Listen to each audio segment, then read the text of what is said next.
And we're live, and it's Friday night, and it's episode 57 of the Fancast. I'm your goofball host, Brainmuffin, the Lifting Nerd, and with me, joining from parts unknown, Reality's Frank. I want the knife. And from down south, the other guy, Tab and Die. Where I'm from, we're full of crackheads and debutantes, and half of them play for the Cowboys. And joining us, technically he's not an Appalachian American, and is Ozarkian, maybe, Kendo Slice. I'm not even supposed to be here today. Well, we are glad you're here to talk to us anyway. So Yeah, it's good to associate with the little people every now and then to keep yourself grounded and humble. Remember your roots. It all started here. I don't think you're allowed to say roots, Whitey. Oh, your ruts. Remember your ruts. Yeah, well, I did find the hard drive the other day that may still contain episode 0 of this show, but I haven't tried to. Oh, the Lost Pilot. Yeah, the one that crashed, and I barely got anything off of it. I've thought about trying it again, but we'll see. I'm a little busy trying to find a job right now, so I don't know.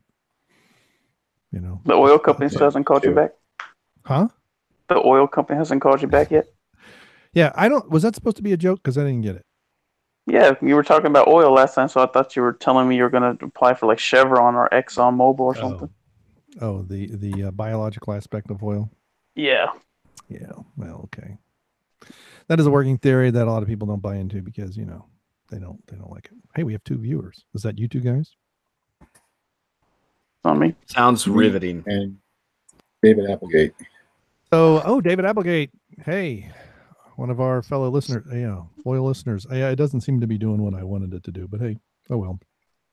All right. So, speaking of which, have you guys downloaded the latest game for the mobile, that Blizz put out that is just catching the world on fire? No, I haven't. Nope. Diablo Yeah, Immortal. it's in a solitaire. Oh no. Yeah, there's a new Bejazzled or whatever those stupid gem games my wife plays. Bejazzled Blitzed or I've whatever. been playing Jewel Crush. Jewel Crush. Jewel Candy Crush. No, Yeah, my right. immortal, my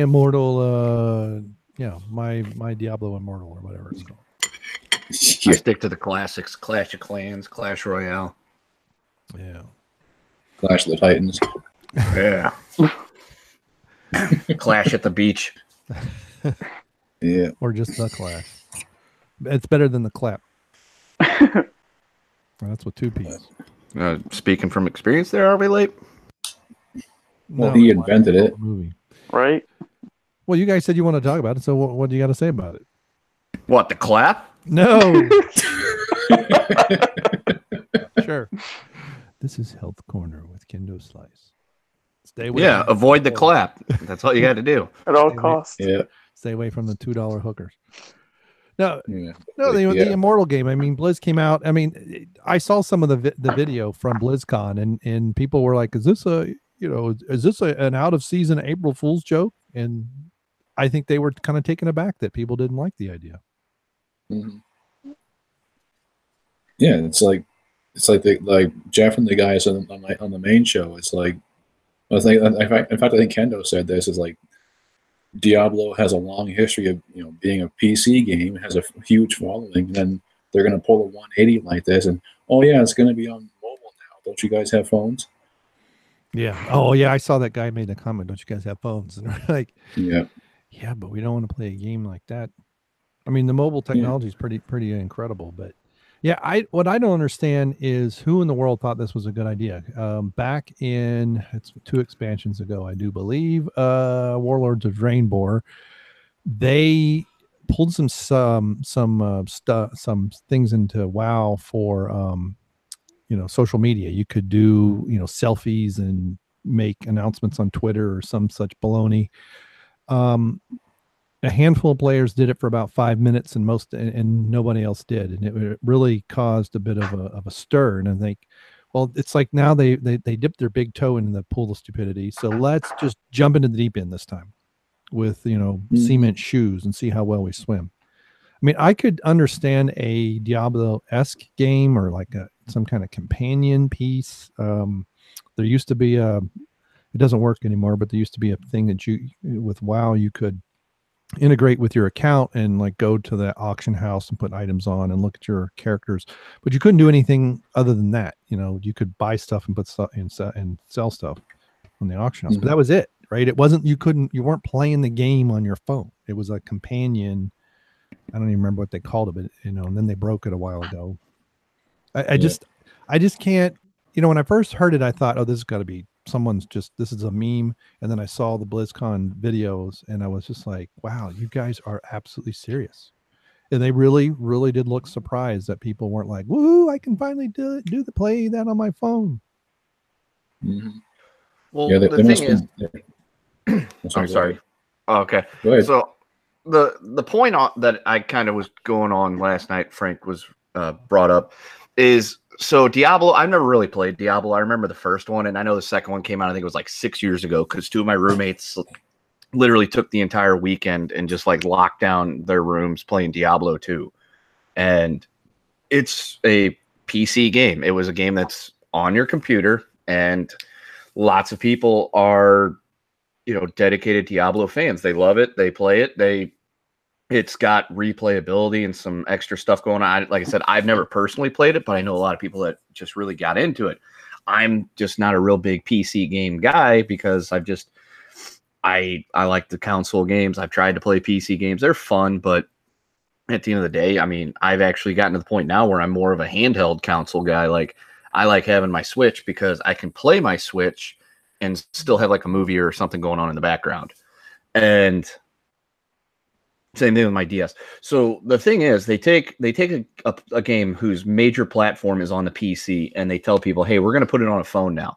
The thing about phone games, and this is like speaking from experience, they're nice to have when you're sitting around doing nothing and you can get on and play for 5 or 10 minutes while you're watching TV or just sitting around on break at work or something along those lines. And they that's really what they are. They're time wasters.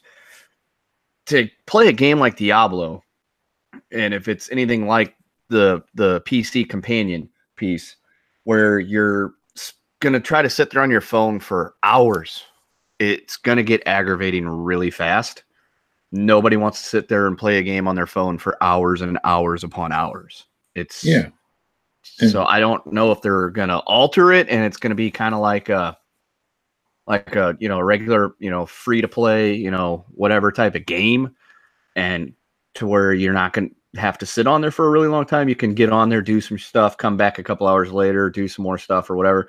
Or if it's just going to be, all right, here you go. Here's the game. It's essentially Diablo, but it's on your phone now, because that just is a terrible idea. Yeah, because by its very nature, Diablo is a huge game. So either you're bogging down your phone with all this game data, or else it's going to be stripped down to the bare minimum. It's going to be like a shadow of what the game ought to be. Yeah, so that's that. The people that are pissed off about it, they've got every right to be. I mean, yes, the game manufacturers do have a right to make the game however they want, but they can also have the right to have that blow up in their face and lose their ass on the whole prospect. I mean, people that like major game companies and things like that get it right, like Nintendo. If you look at their mobile game platforms, they've got Super Mario Run, which was a huge hit, and it's a game that you can waste time on for 5, 10, 20 minutes at a time. Or like Pokemon Go, which actually encourages you to go out, wander around, go to parks, interact with people, and do stuff. So they kind of got it right. Whereas like with Diablo Immortal, I mean, of course, haven't played it, haven't seen it. I don't know what it's going to do, but it just seems like it's a terrible idea to take a platforming game like that and say, hey, by the way, this is all on your phone now. Mm-hmm. Yeah. Don't forget your tablet. I got Diablo 3 on my PS3, and I love it. It's a great game. There's so much to do and so many different things to try. I can't imagine what that would be like playing it on a tiny phone screen or a tablet. Yeah. Okay, so that's the one that came out like 6 years ago, Diablo 3 then. Yeah. Okay, so I got that was my confusion before somebody rees at me in the comments. Yeah, that one came out a while ago. Yeah, Blizz did a special with WoW. If I paid 6 months in advance, 6 months of time online several years ago, and got Diablo 3 for free.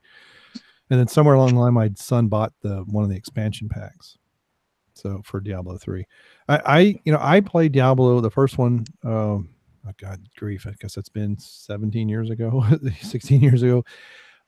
Diablo 2, I never really got into, and Diablo 3 was all right. But yeah, it's a very different game style than, its gameplay is very different, at least on the PC, than many other shoot 'em up type games. You got that kind of 3D-ish look down at an angle. You shoot in a direction, you don't target, you have to actually move your characters around. So I've never played it on consoles, but so I can't imagine that experience on any kind of handheld screen that's doesn't have controllers like a Switch or something. Yeah, it just, the audience reaction told me, this is a bad idea more than anything. So, because they would have been whooping and hollering like, "Oh, finally I can do something on my phone." So, anyway, Tabitha, you got anything you want to say? Yeah. I'm kind of like with Kendo. I've never really played the Diablo series. I think I didn't even hear about Diablo until the third one came out, and someone from my job was saying, "Oh, I got it in Diablo 3." I'm like, "Okay, cool." I have nothing against it. Never played it, but I can understand too. It's just like I think a lot of groups, where their games from different fandoms and stuff like that are with them and saying how they're just going to change like that, especially if it's a PC game, because I know how people like to say about PC, the master race and all that stuff, whatever. But that's, people can come together and say, hey, that's a stupid ass decision that just been made. I mean, I could just imagine like after that BlizzCon or whatever it was over, they all met up in an office room or a conference and said, oh shit, well, that didn't go very well. Whose fucking idea was it to put it on the phone? But we won't. I would love to hear that conversation. Like, I wish somebody had recorded it so we could hear about it later on. They probably hired Kathleen Kennedy as a consultant. Probably. It's like, that bitch. Why did we hire that bitch? Well, our favorite New York beaner snuck in while we were talking. So, LMP, you got anything about Immortal? So what's something about a Diablo or something like that? Diablo Immortal's on the phone. Yeah, David Applegate was saying in the chat that it's a reaction to Fortnite being on the phone. I didn't know that was on an iPad, rather. My daughter plays it on her PC. Yeah, she's always playing the new game of the month or whatever on whatever PC she's using. What else is new? Anyways, I don't know. I just heard about I was familiar with the whole mobile controversy thing, and honestly, I wasn't surprised. I kind of figured something like this would happen. So it's going to start happening to a lot of games. All of a sudden, they're going to get a mobile.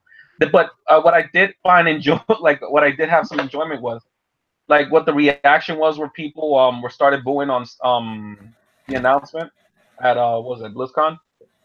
And I don't remember who said it. It said something like, "What, you people don't have phones or something?" And I wonder what he meant by "you people." Meant by you people, because they know certain people can't afford cell phones. That's right. Did you just assume my species? That racist bastard. Oh, please. We know what species you are, Frank. Well, if I could recycle a comment I left in one of the videos, the entertainment industry in general needs to be brought in check.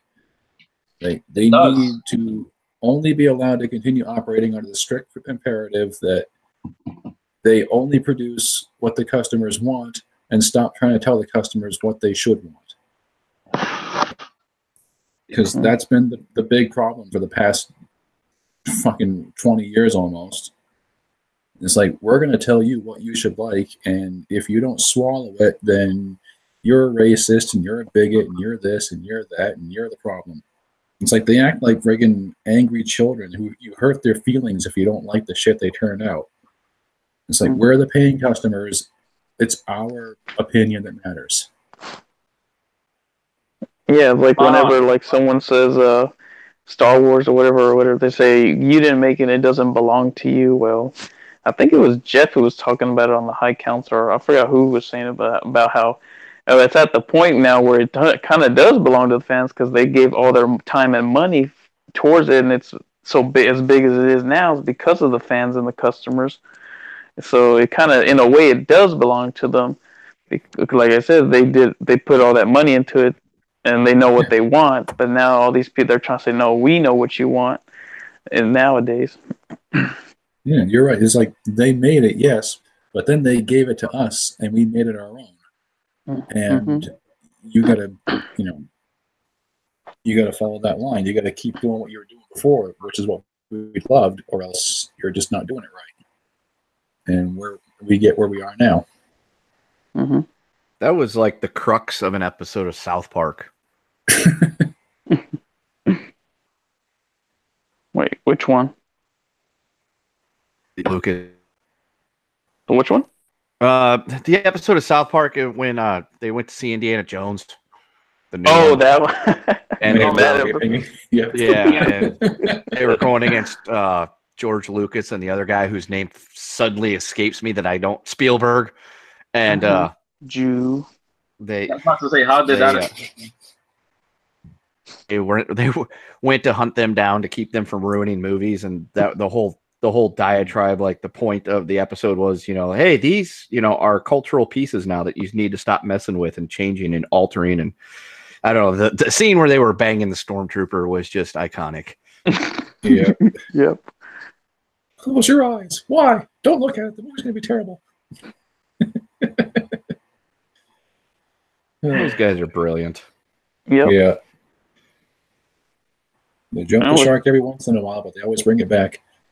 Yeah, Jeff and I actually had on the Patron last night. It was just the two of us, and we had an actually really in-depth discussion about South Park and Simpsons and Family Guy and all sorts of other goodies. It was really great. It was like 40 minutes, just jam-packed things. So shameless plug for the Patron. Get on there and listen. They'll never sponsor us. .com. They might. If you go on there and you're just like, hi, my name's, Javier Dos Santos, and I'm Paco. on the Fancast, and we would love to be sponsored by Patron Tequila. They very well might. My name is Javier Chapo. There we go. I'm gonna run with that one. That name they might slightly distance themselves from. Be like, yeah, my name's Javier Chapo. My friends call me L. Like, oh, okay. Oh, man. It writes itself. It just writes itself. Oh my god. Get to the El Chapa. Get to the El Chapo.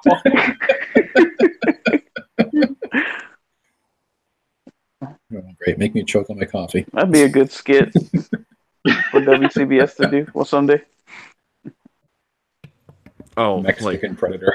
Yeah. Yeah. El Pretador. Yeah. Get to the border.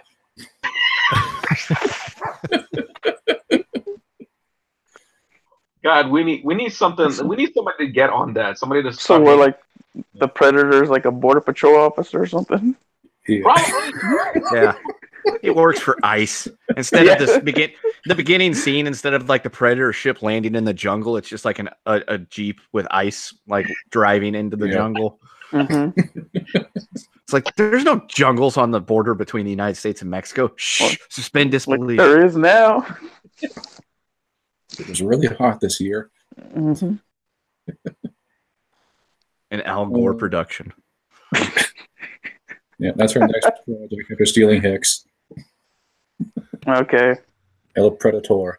Okay. Predator. I'll write it down. People need to start making these ideas a reality. Yeah. I think I have an idea for a skit for them to do if they ever do TV on the World Class Bullshitters. It should be like it's with Lape and all four bullshitters are like his adopted sons, and they all live in the house together, a big house together. Yeah, no, we did that already. That was called Indianapolis. Oh, yeah, kind of.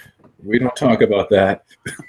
I just know in the middle of the night trying to go to the bathroom with Lape like taking up the entire hallway. Damn. But we figured it was a good strategy. If somebody were to kick in the door to come after us, he'd be the first one to go down. So at least we would have an advanced warning. Mm-hmm. So thank you, Lape, for being Operation Meat Shield. Well, there is only one problem with that. I mean, I don't think that I'm pretty sure he would give you guys opportunity to run away, but I think it wouldn't be because he'd be the first victim, but I think because he would be the first one to bore the intruder. Yeah. He would try to talk him down, but he would be like, "Look, you're doing this all wrong. See, you came in here kicking in the door. That's not the way to do it because, yeah, you got the element of surprise, but if you slip in, then you don't alert anybody." And then he would the guy would knock over a beer bottle, and then he'd tell him the story of that beer, and oh man, it would be.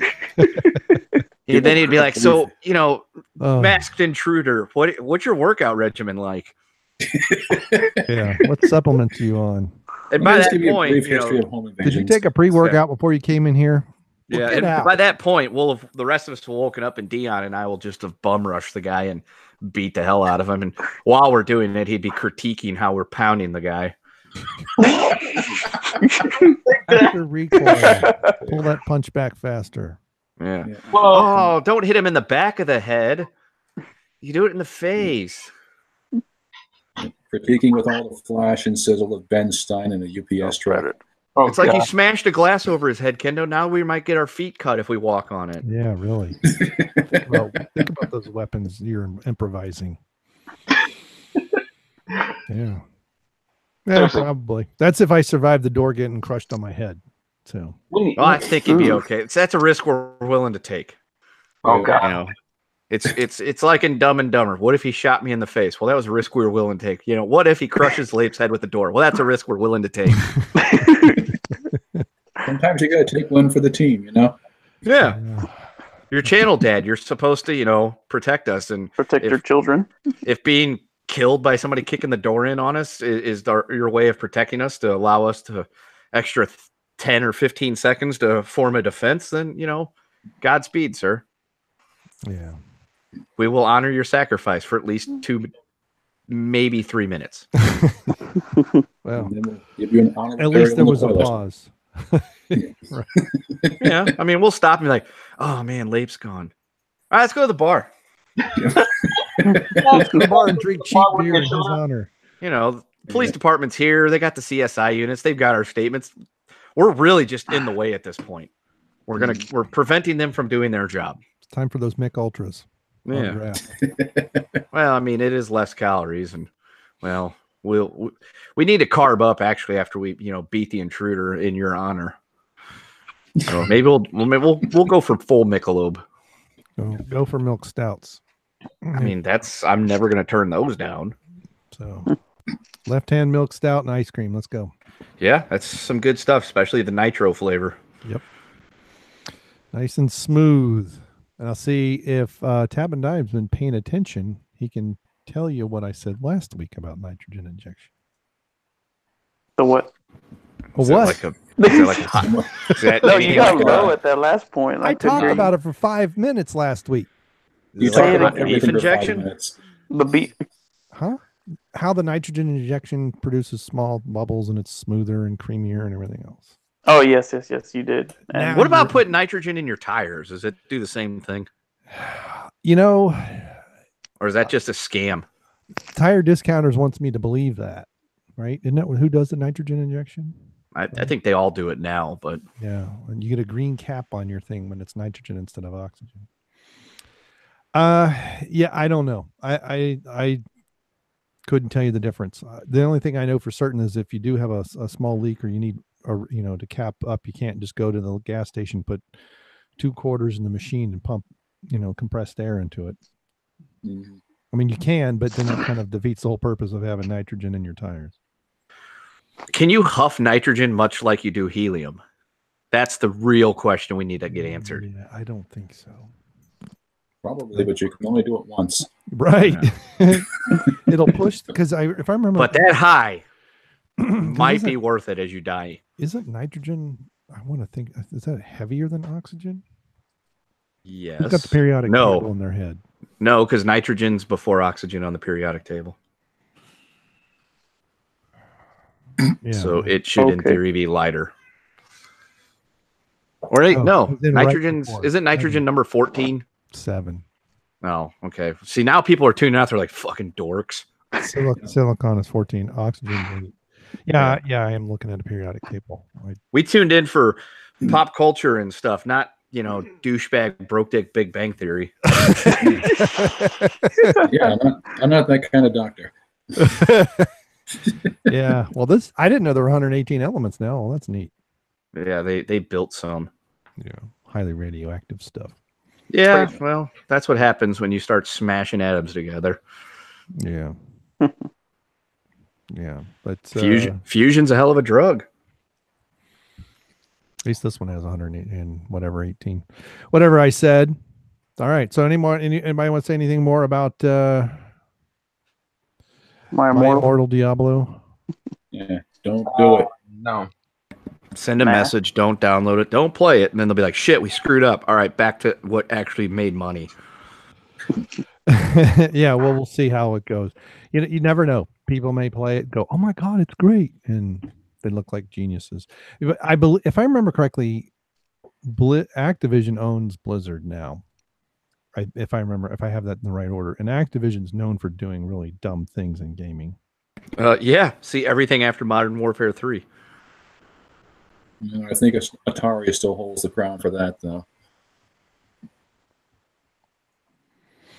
Yeah. Well, that's a good debate. All right, well, let's do it. Activision or Atari? Yeah, who shot the bed worse? I'm going to say Atari because they can't fucking buy a clue. Oh, yeah.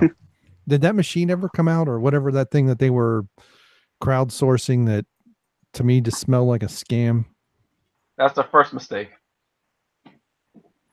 No, their first mistake happened in like 82. Yeah. E.T. They couldn't go. Yeah, that was one of them. 600. Yeah. Well, yeah, it was kind of a kaleidoscope of things because that's when didn't Trammell or somebody buy them in 83 or 4? I know they were losing a crap ton of money back then. Their computers weren't selling that well, but yeah, they never could capitalize. They capitalized on the success of the 2600. They just could never move past it. And Activision, the Activision guy, the guys creating games at Activision for the 2600 were engineers who left because of all the crap that was going on at Atari. Mm-hmm. And so they went and made their own games for it. But yeah, there was like multiple air, and then Trammell was obsessed with this race to the bottom and cheaper and cheaper machines, and that just got worse because Commodore made a lot of similar mistakes. And then eventually we had, the Amigas and all that crap, and they sold all right, but they weren't going to pull the company around. And, by then the IBM PC framework was too well established and off it went. The clone market, I should say. But yeah, because that new thing, I thought something came out recently about that console that was really stupid, that it was like, it's like the 2600 reborn, but not really, or something. They were trying to capitalize on the NES Classic, probably. Yeah. So, but yeah, when I saw that the first time I saw one in the commercial, I guess it's a teaser for it. I mean, it was crowdsourced, and I was just like, I can't imagine anything of value that would be a new console that you'd have to crowdsource to get it going. Yeah, especially for Atari games, it's like. They're 5 kilobytes each. Like I in my friggin' bin full of all my gaming shit. I don't even know how old the thing is. I found it like at a yard sale or something, but it's got like a whole ton of classic Atari games built in it. It's shaped like an Atari controller. You just plug it into your TV, and it's the whole console. It's like just an emulator, really, but. It's like we already have this. We don't need a console taking up more space, more shelf space. We already got too many as it is. Right. Well, I have an Atari flashback that I got last year that I started to do it. I did an unboxing, but I never hooked it up. I mean, I hooked it up, but I never recorded.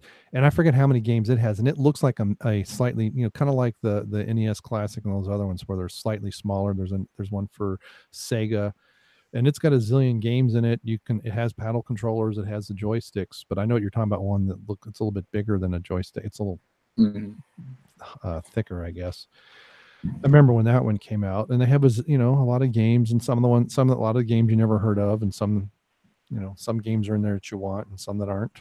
But like this has Space Invaders, but it's not the Atari Space Invaders. It's more like a Space Invaders you got in the arcade, but not quite. So I don't know if it's 5200, but it doesn't ever progress harder. I mean, I got bored of playing it after about 15 minutes because it's the same screen. But they had combat, and there's a couple other ones on there, and I don't remember all that's on there. Joust and things like that. Yeah, and again, those Activision games were much better than the Atari games. But and I'm fairly certain there was an Intellivision. I know there was a Sega Genesis one. But those things are nice. But with you can get now, and then what do they call it? And Arduino, or a smaller, Raspberry Pi type thing. You put a watered down version of Linux, and you can put a bunch of emulators on it, and they have inputs for the device, the devices, and you can have a console. Really, some of those you can even because some of them there's one that plays like 5 or 6 or 7 different game systems, and they actually take a cartridge. But it downloads the cartridge and then runs it on an emulator. Yeah. So, and some of them are pretty good. And every once in a while, there's a game that won't run because the game actually has to stay in hardware, and those games don't work. But yeah, I think the Atari, if I remember correctly, the Atari 2600, that CPU I think was only 8K total RAM it could access. So yeah, no game is bigger than that, really. Maybe slightly bigger, but not much. So yeah, the entire Atari library would fit on a very small SD card. Yeah. All however many hundreds of games. Yeah, those you could all put into your phone. Yeah. Yeah. So yeah, I think Atari wins that one. I think they crapped the bed back in the early 80s and just never could get out of their own mess. Yep, they kept trying to make new consoles, trying to stay relevant. It's like there was the Jaguar and the Lynx and all these other things named after cats, and they all sucked. Yeah. And then they just stuck to developing games, and they all sucked. Like I've bitched about this before. They ruined the Ghostbusters games. And they produced a trilogy of Dragon Ball Z games for the Game Boy Advance, and only the second one was really good or decent. So yeah, they can't get out of their own way. Poor bastards. It's so quiet. Yeah. Why are you guys so quiet all of a sudden? I was looking up something. I'm looking up the periodic table. All righty. So, all right, next topic. Star Wars. Really? Because we can't get away from it. They scrapped the Boba Fett movie for a Cassian Andor series that's going to be on their streaming service. Yay. A prequel series for a peripheral character that nobody gives a shit about. He was fucking boring. Mm-hmm. I thought it was. Yeah, I think he was just supposed to stand over in a corner and look cute. I think that's all he was there for. I mean, how long could they possibly drag this out? Mm-hmm. They'd have to go back to like his teenage years to get even more than one season out of it. Oh, there you go. No, they can go back to when he was 10. Because I remember him saying, I've been fighting since I was 10 years old or something like that. Yeah, it's more than I remember of what he said. I always remember that because I kind of thought it sounded stupid. I was like, I don't know, that just felt so forced and it was dumb. They said I was 10 years old or something like that. Well, in the beginning of that movie, when he shot that other guy so that he wouldn't be captured, I was like, oh, wow, they're going somewhere kind of dark with this one. And then that was it. Mm-hmm. And the rest of it was la, la, la, la, la, let's try to be rebellion. Right. Right. Rebellions are built on hope. Although I think they took that one out. Wasn't that in the trailer? Yeah, it was in the trailer. Yeah. Oh, what's her name? Who now has her own show called the Millennial Falcon. I can't stand it anymore. But she said it because she didn't like that movie. Jennifer, I don't know. But yeah, she's kind of making fun of it. And hope is the Kyber crystal, the Death Star of our dreams. So, yeah, I saw that announcement and I was like, yeah, of course the actor's a little older. Now we're going to go back in time. So he's what, 30-ish in Rogue One. So this is going to be kind of in between episode 3, like start like 4 days after episode 3 ends and goes for 15-20 years to episode 4. Oh, great. We're going to get Cassian Andor Homecoming. Yeah. Cassian, well, did you guys ever, well, Frank, you would have been around, but did you ever watch the Young Indiana Jones Chronicles back in the 90s? I remember it. I never really watched it regularly. I caught an episode here and there. I was like, it's okay. It's not Harrison Ford. It's not really Indiana Jones. So I didn't really get invested in it. I think back in the 90s, I was in high school in the 90s, so I was watching like Quantum Leap and Highlander the series and stuff like that. Yeah. Yeah, I saw it. A little bit of it, not all of it. I liked it, but part of the problem, it was like a mid-season replacement. And so, it'd be on 3 weeks on Sunday night, and then it'd be some other night, and then I would forget about it. And then it would, this show's still on. I think it went, 2 seasons or something. Mm. But I did like the concept of jumping around. So you had him like kind of in, a young adult, post high school. You had him sometimes as an annoying 10-year-old. And then Harrison Ford showed up for a couple of them, right? Because some of it was him remembering things. But this show with, the guy dies at the end of Rogue One. So you can't have like, you've got an old grizzled veteran who's remembering his youth and things like that and applying, old stories to new ideas and things. Yeah. I can't see Cassian Andor the Wonder Years. I don't see this being that great of a show. That's what they should call it. Right. Especially behind a paywall. It's like, really? People are going to pay to watch, a movie that was okay? It's not a movie, but I mean, a TV show from, I guess a prequel to another prequel. I think it just shows, again, Disney cannot move, or Lucasfilm, or both, or whomever cannot move forward from that original trilogy space. They really cannot go forward, or refuse to. But I don't know if they don't want to take a chance, but it is a kind of a pseudo nostalgia grab that we already have. What's the cartoon that's horrible? Rebellion or Resistance? Resistance. Yeah, Rebels. Resistance. Yeah. Okay. Yeah. Which is, I guess, a pre-ish quel to episode 7. Right. Okay. Who gives a shit? Like, it's like you said, we already know this guy dies. We know how his story ends. This is going to tank faster than Iron Fist. Damn. Yep. He went there. I went there. I'm not taking it back. Brutal. Isn't even out yet. There, it's already gone to shit. Yep. DOA. I mean, I'm trying to think. Like, who could they put? Like, we're having this coming out right now, but then, like, imagine maybe a few weeks or a few months from now, they're gonna announce like the next Star Wars series that come out. It's gonna be about let's see, who can I think? Who can we think of? What was that Forrest Whitaker's character?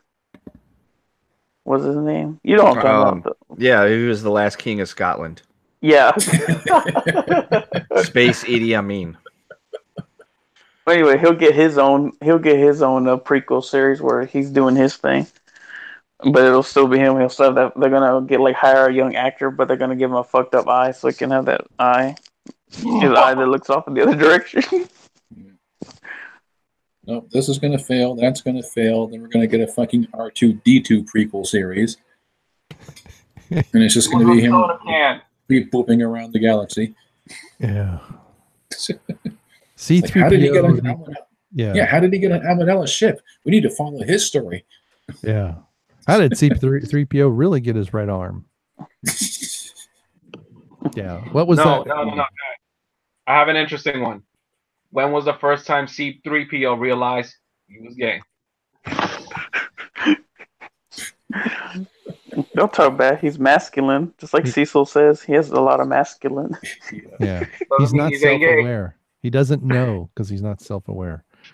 You got the red arm from getting freaky with Jabba. Yeah, what was his first job?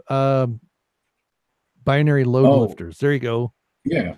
Yeah. You got C3PO, the binary load lifter story. You can get a whole trilogy out of that. C3PO was a binary load swallower.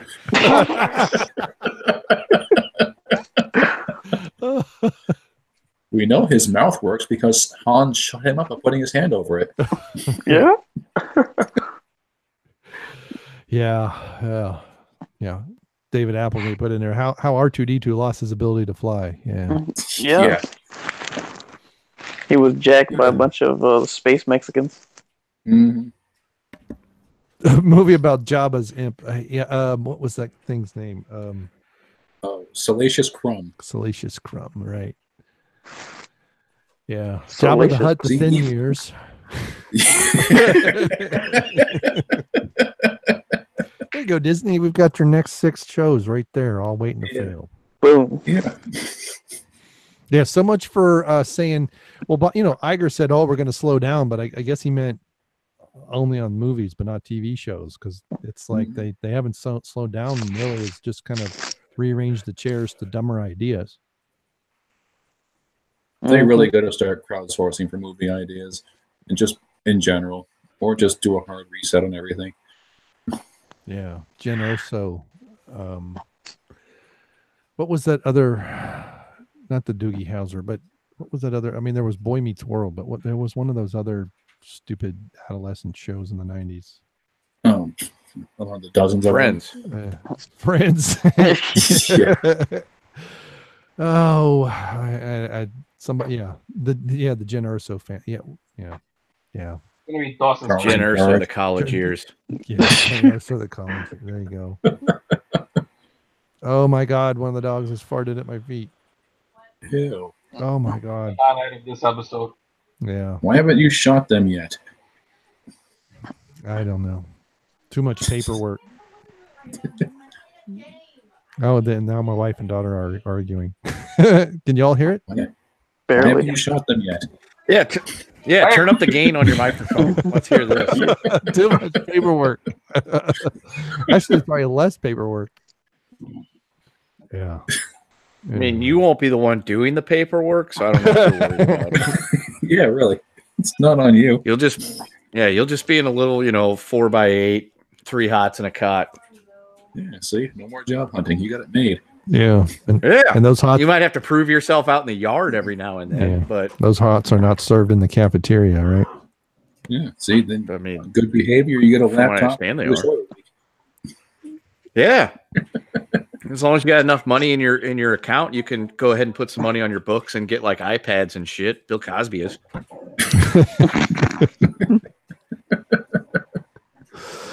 Oh, yeah. Now we've gone there. Just tell them everybody your name's Brian Cosby. You're his, white lost half brother, and they'll be like, "Oh, I could see that." Yeah, I'm a lost son, illegitimate son. Yeah. I ain't gonna tell you what he did to my mama. He gave her the roofie, and 9 months later, you showed up, addicted to roofalin. Got the bouncing baby tax break. The Jello pudding pops. See here. Yeah. Well, I could always say, I could just say, well, I started out as a poor black child.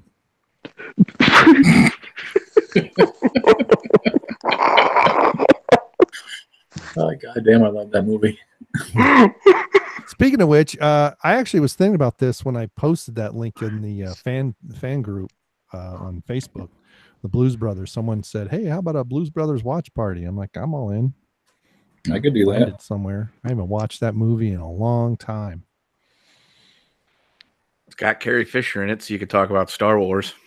Yeah. John, let's see. How many people in the movie are dead? John Belushi, right? Definitely dead. He's very dead. Gone. Is Frank Oz still alive? Yeah, Frank Oz is still alive. Oh, good. He was like getting into Twitter beef with somebody not too long ago, and then he apologized for it. Yeah, that Bert and Ernie were gay. Like, they're not gay. Yeah, Dan Aykroyd is somehow alive. Because then what's his name? Who's the undercover cop? Shoot. That was John Candy. John Candy. Yeah, he's dead. He's really dead. He's gone. Yeah, there's quite a few partying people with John Belushi and friggin' Chris Farley. Yeah, they can speedball all they want up there. Let's see. Let me pull up the Blues Brothers cast. Aretha Franklin's still around, isn't she? Or she gone? Nope. No, she just died like a couple of months ago. Damn. Yeah, she's RASPDEAD. Yep. I think that was the actual post when because somebody had her in the Deadpool. So I think congratulations to so and so for having Aretha Franklin. She's now RASDAD. And someone's like, dude, that's not funny. I'm like, you're in a Deadpool. Okay. Oh, let's see. All right. So John Belushi, dead. Dan Aykroyd, alive. James Brown, dead. Ray Charles, dead. Cab Calloway, probably dead. Aretha Franklin, dead. Steve Cropper, I don't know. Donald Murphy Dunn, Willie Hall, Tom Malone. Yeah, all these Blues guys are probably dead. The old SNL band. Carrie Fish, dead. Henry Gibson, head Nazi, dead. John Candy, dead. Kathleen Freeman, dead.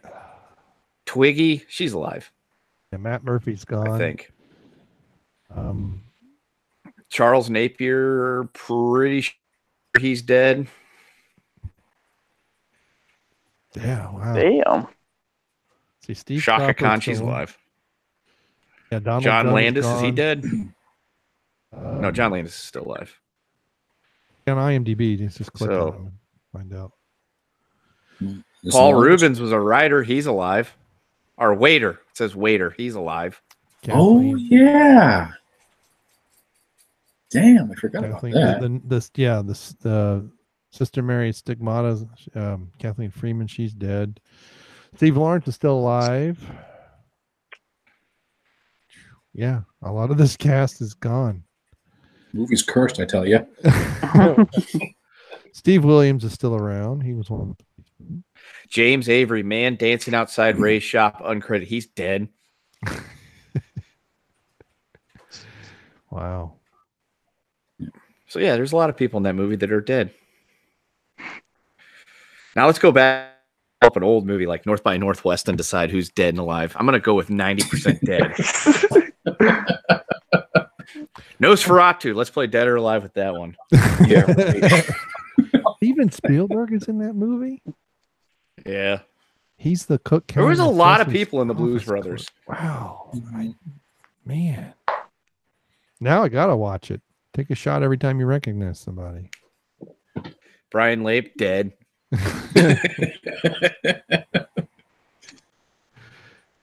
Here's a fun idea. We should do like a watch party for every movie that Lloyd Kaufman has a cameo in. So every Troma movie. Well, those are the obvious ones, but he's in one of the crowd shots in Ghostbusters. Yeah, that's true. There goes the dog. Dumb idea. Shut him up. Dead.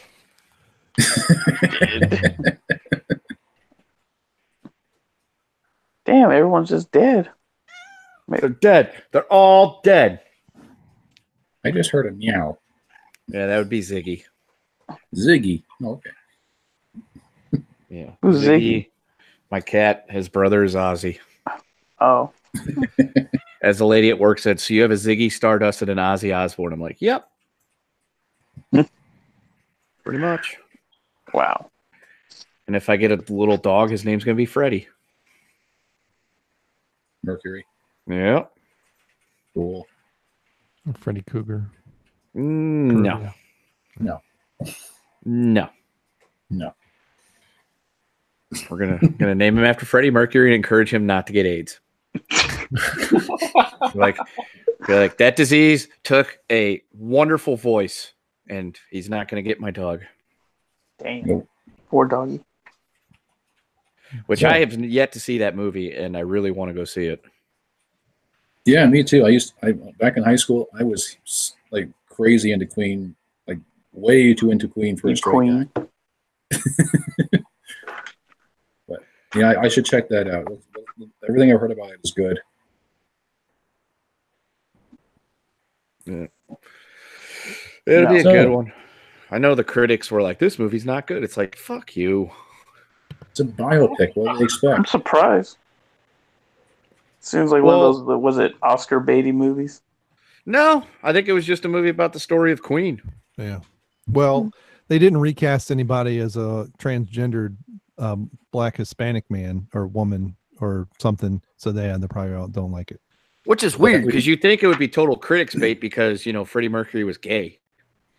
And so you think they'd have been like, oh, this is groundbreaking because it's a story of a gay man. It's like, yeah, we know the story of Freddie Mercury. That's well documented. No, nobody cared. And he would sleep with anything. Yeah, it's like nobody cared that he was gay. They loved his music. Mm-hmm. That was everything they wanted Lando to be. Yeah, he was. He was Pando before Pando was cool. Yeah. And we're back on Star Wars again. God damn it. Yeah.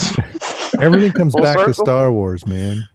Yeah. It's all Star Wars. The War in Our Stars. Fallout 1976. 1776. Who's playing shuffleboard? Is it shuffling? What'd you say, 76? You said Fallout 76. No, but you were saying 1776 or something. Well, I didn't know. 1976. That would be an interesting idea. Fallout 1776, 200 years before nuclear weapons. Well, it went into a time vortex and got sucked back into 200 years. Boom. Ooh. Yeah. Then you're running around the freaking American Old West with a freaking Ripper shotgun. It's like 8 cowboys and aliens. Oh, jeez. Oh, God, that movie. I think that's a Joel movie, right? Yeah, that was probably. An embarrassment. Yeah, I haven't seen that one. I was giving him shit. I was like, because he was mentioning about some movie on Facebook, and I'm like, this is the guy who watched Battleship, and I think he's saying there was a lot of movies it was a good movie or whatever. Yeah, Joel's taste in movies isn't one that I would like. If he comes out and says this is a good movie, I'm gonna be like, yeah, I'm gonna go towards that one with some caution. If he's like, that's a bad movie, I'd be like, yeah, gonna grain of salt that one too. Mm-hmm. Like Joel and Eddie Cantillo will be like best buds. I don't know.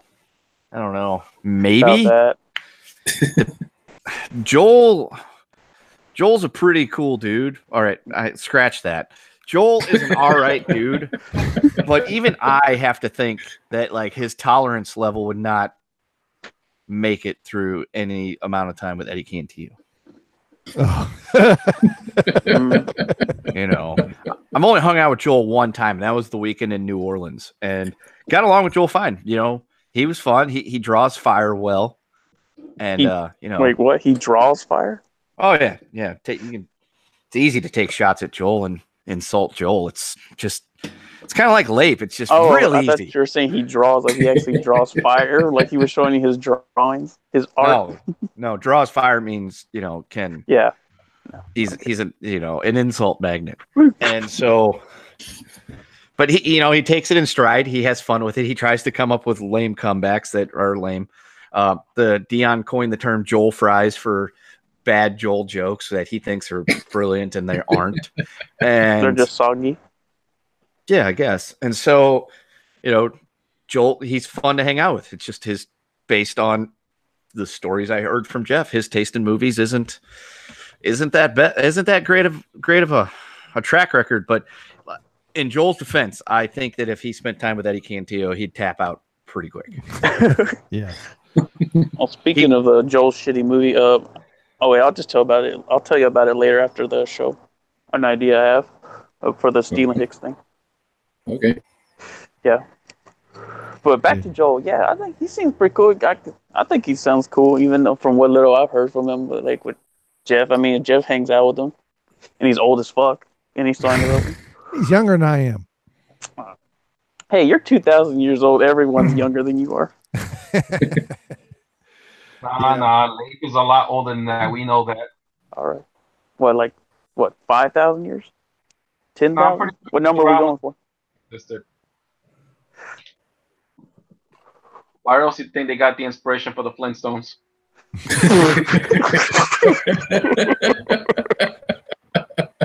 Yeah, they walked. They just filmed, Leif in his formidable years, and like, hey, here we go. This is a TV series about him banging rocks together and shit.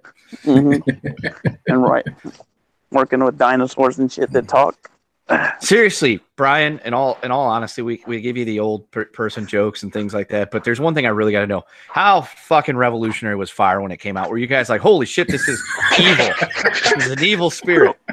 And then you're like, wait a second, we can do stuff with this. We can harness it, but it's an evil spirit. Well, we didn't know what to do with it until Tommy stuck his hand in the fire, and we loved the smell of barbecue. God. And so then we knew what to do with the meat. The steaks, and we're like, hey, these things are really chewy raw. Let's cook them some. Great. Now I'm imagining a caveman named Tommy. Thank you. How much critiquing did you do to the first guy that invented the wheel? I was homesick that day. That someone else had to do that. That's a lie. He was probably like, no, this is all wrong. First of all, it's not even supposed to be a circle. Yeah.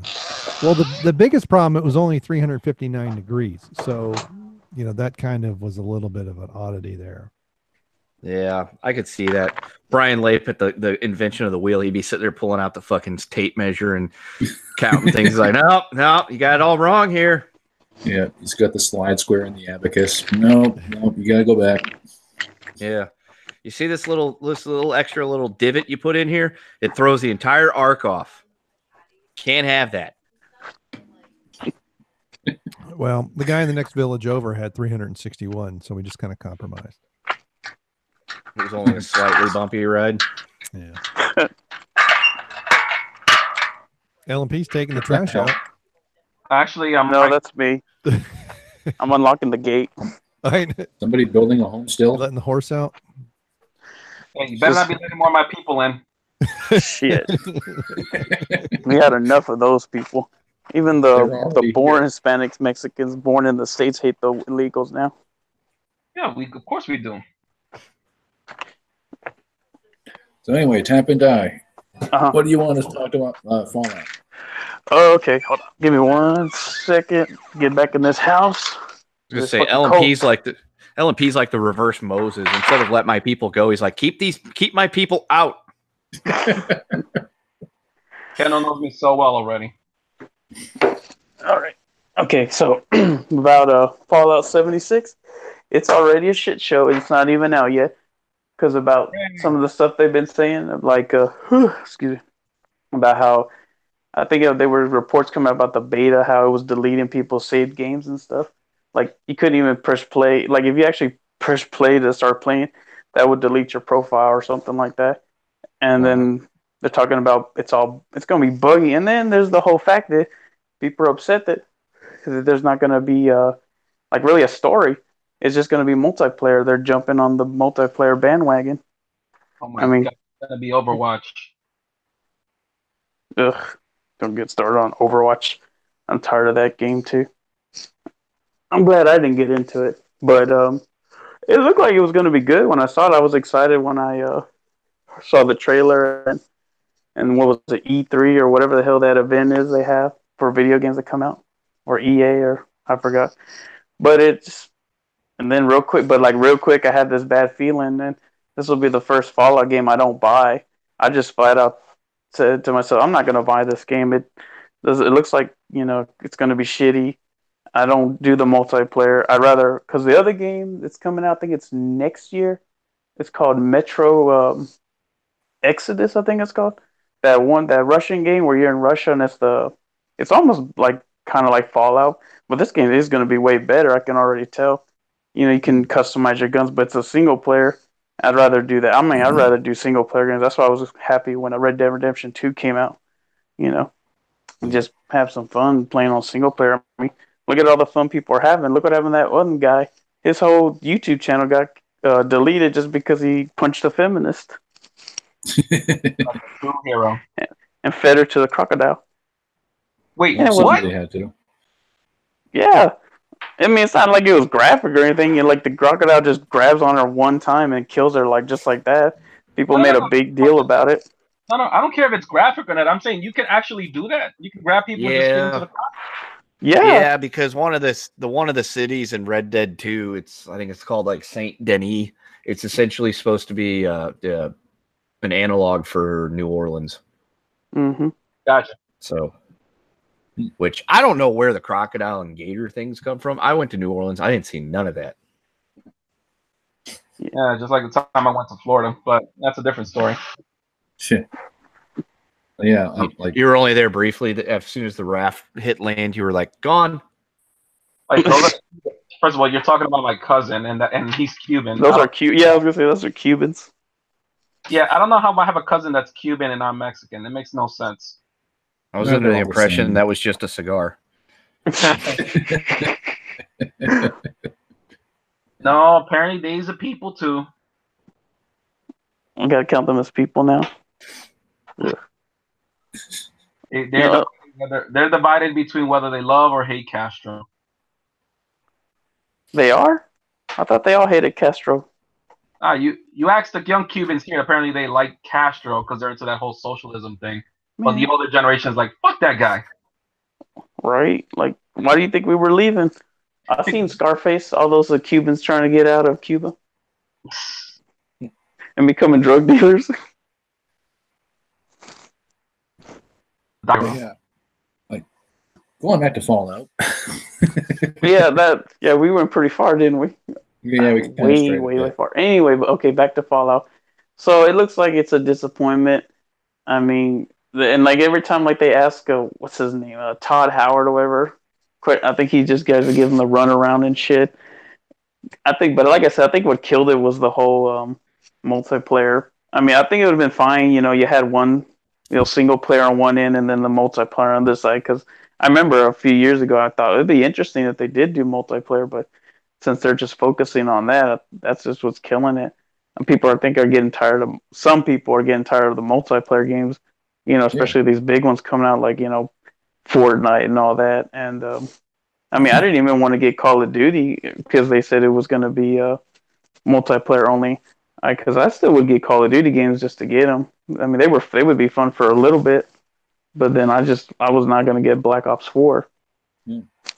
But yeah, Fallout's always been single player. I remember when Fallout 2 first came out. A friend of mine I was working with picked it up and he told me how great it was. So I went and bought a copy. I'm like, this is great. I really got into that for a long time. When I found a copy of the first game, I tried that. It's like, obviously the second one made some changes and improvements, but it was still a solid game. I never played 3. I played a bit of New Vegas on a recommendation. 3 was good. Mm-hmm. Yeah, see, I got a friend of mine got me the Fallout 4 and the Pip-Boy edition, so it's got the case and the actual Pip-Boy in it, which is kind of cool. But I never played it because I haven't got a computer that can run that. But yeah, I never played that one. So I mean, like I said, New Vegas was it was fun to revisit the world a little bit, but I lost interest pretty quick because when a game gets too big and it's too sprawling, it's like I need a little more focus here, or else I can't stay with it. Mm-hmm. But that's just me. Yeah, I mean, I enjoyed 4 because I knew because I could tell that's where it was sort of starting. Because I know a lot of people were not in 4, like the hardcore fans of Fallout. I mean, it was fine with me because I'm not really a hardcore. Because I think my first Fallout game was Fallout 3, and I mean, I enjoyed it, and that was really my first kind of game like that I played. And then New Vegas came out. I enjoyed that one more because I more than me because it was about because I like shooting games really because of the guns, and I liked it how they did modding for the Xbox you could do that, and I would just went nuts on those mods. I would put all the mods where you would place all the regular guns with more actual real life modern guns, and then one of them was real cool. You could actually gives you like a vending machine. You could buy parts and all that, and then you could just find just about any gun that you can think of that exists is in that mod. And then I would find things like HK. What was the name of that? I can't remember the name of the gun, but anyways, it was all modern weapons. It made the game look way better and more fun, and I would play it. But then I stopped. Just got kind of bored because I got like God mode. Mm-hmm. That's basically what happened. I just downloaded so many things, and I downloaded a cheat terminal that let me do whatever I wanted, and I just put on God mode, and that's what got me out of it. And then that's when I got Far Cry 5, and that's what finally got me off of Fallout. Was when I got Far Cry 5, because that was a fun game. I enjoyed that game. Anyway. Yeah. What about you, Kendo? You got anything to say about Fallout? I played the third one a bunch, and that's the only Fallout game I ever played. That's about it. I enjoyed it, but I just only ever played Fallout 3. I thought it was. My favorite part was when I went and nuked the one town. It's like, you can do the good thing and save these people, or you can blow them to hell. I blew them to hell. That was fun, yeah. Yeah, that was one of the great things about 2 is all bets were off. You could do anything you wanted, which was great. It's like you come home from a bad day of work and you're just pissed off and frustrated. You can go into a town and just slaughter every man, woman, and child in sight, and it's all good.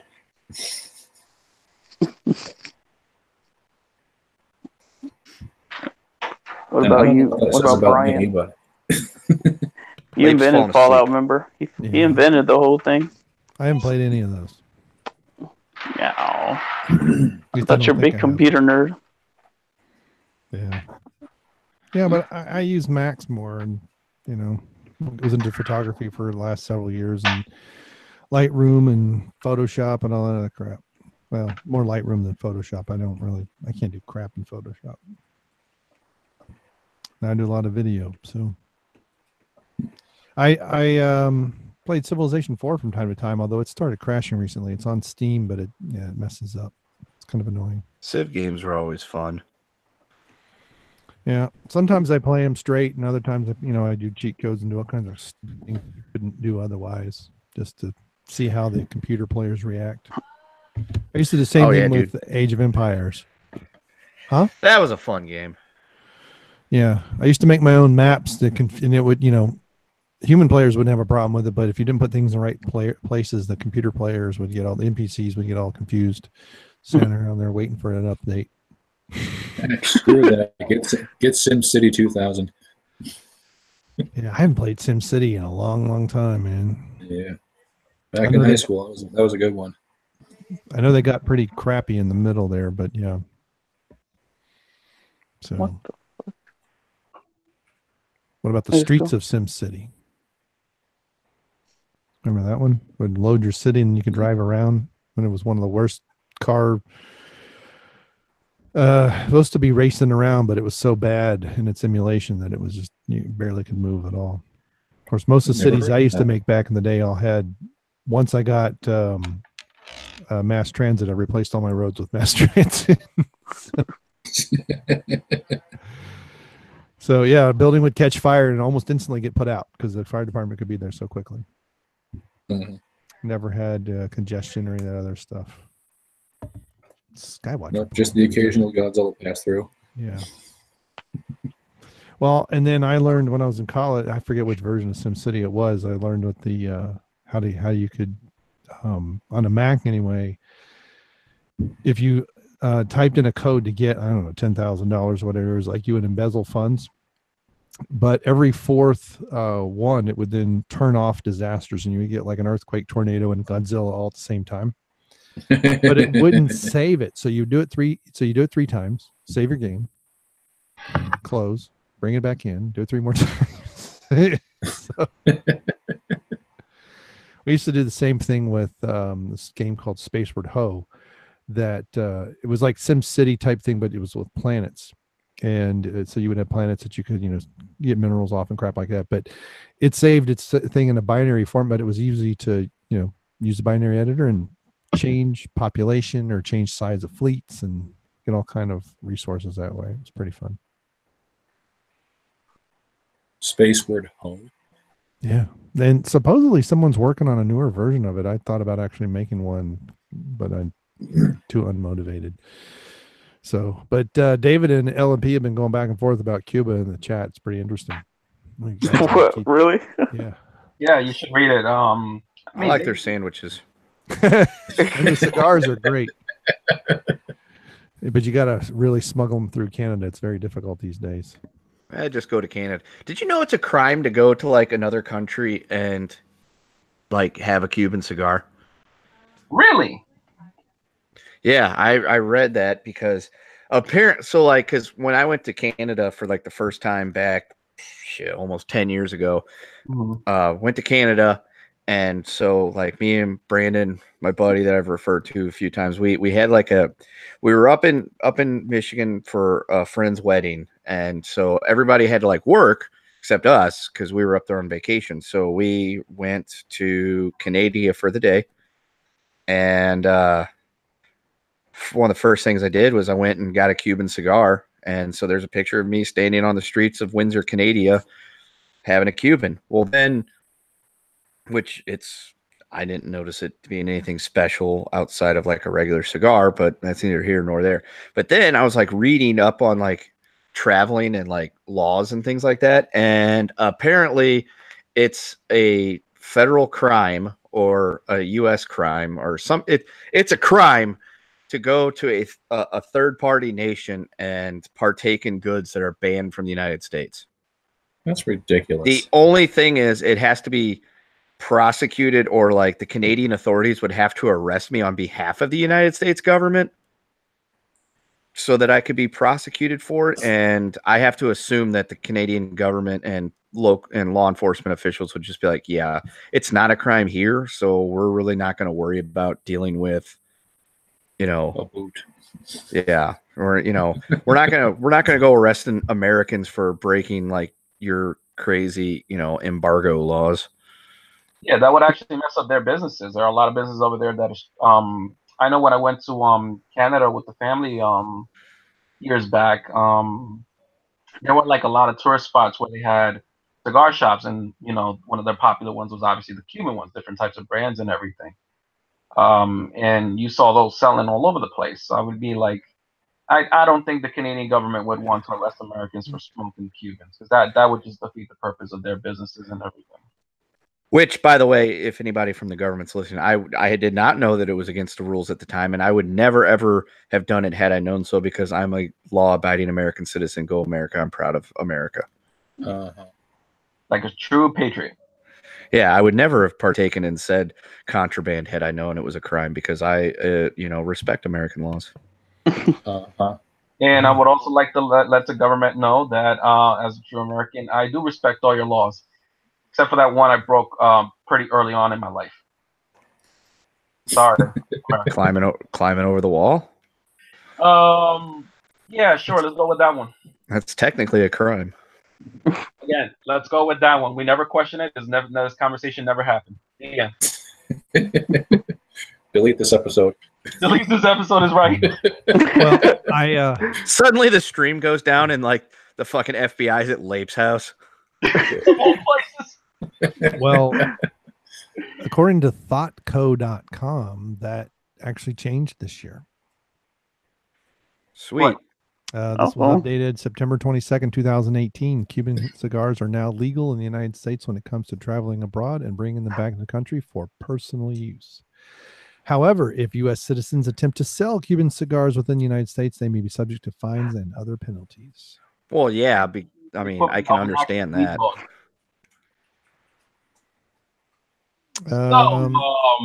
So if you go to Cuba, I guess the new guidelines for Cuban cigars mandate the cigars may be bring back from your trip. Personal consumption. So a U.S. resident who's 21 or older may bring back up to 50. I didn't think we were allowed to travel to Cuba. Yeah, I didn't. Yeah, think so Obama either. lifted that restriction. I thought you had to like, but you can't go directly there. You got to like go through Mexico or. I know you can get there from. You can fly to Cuba from just about any country not named the United States.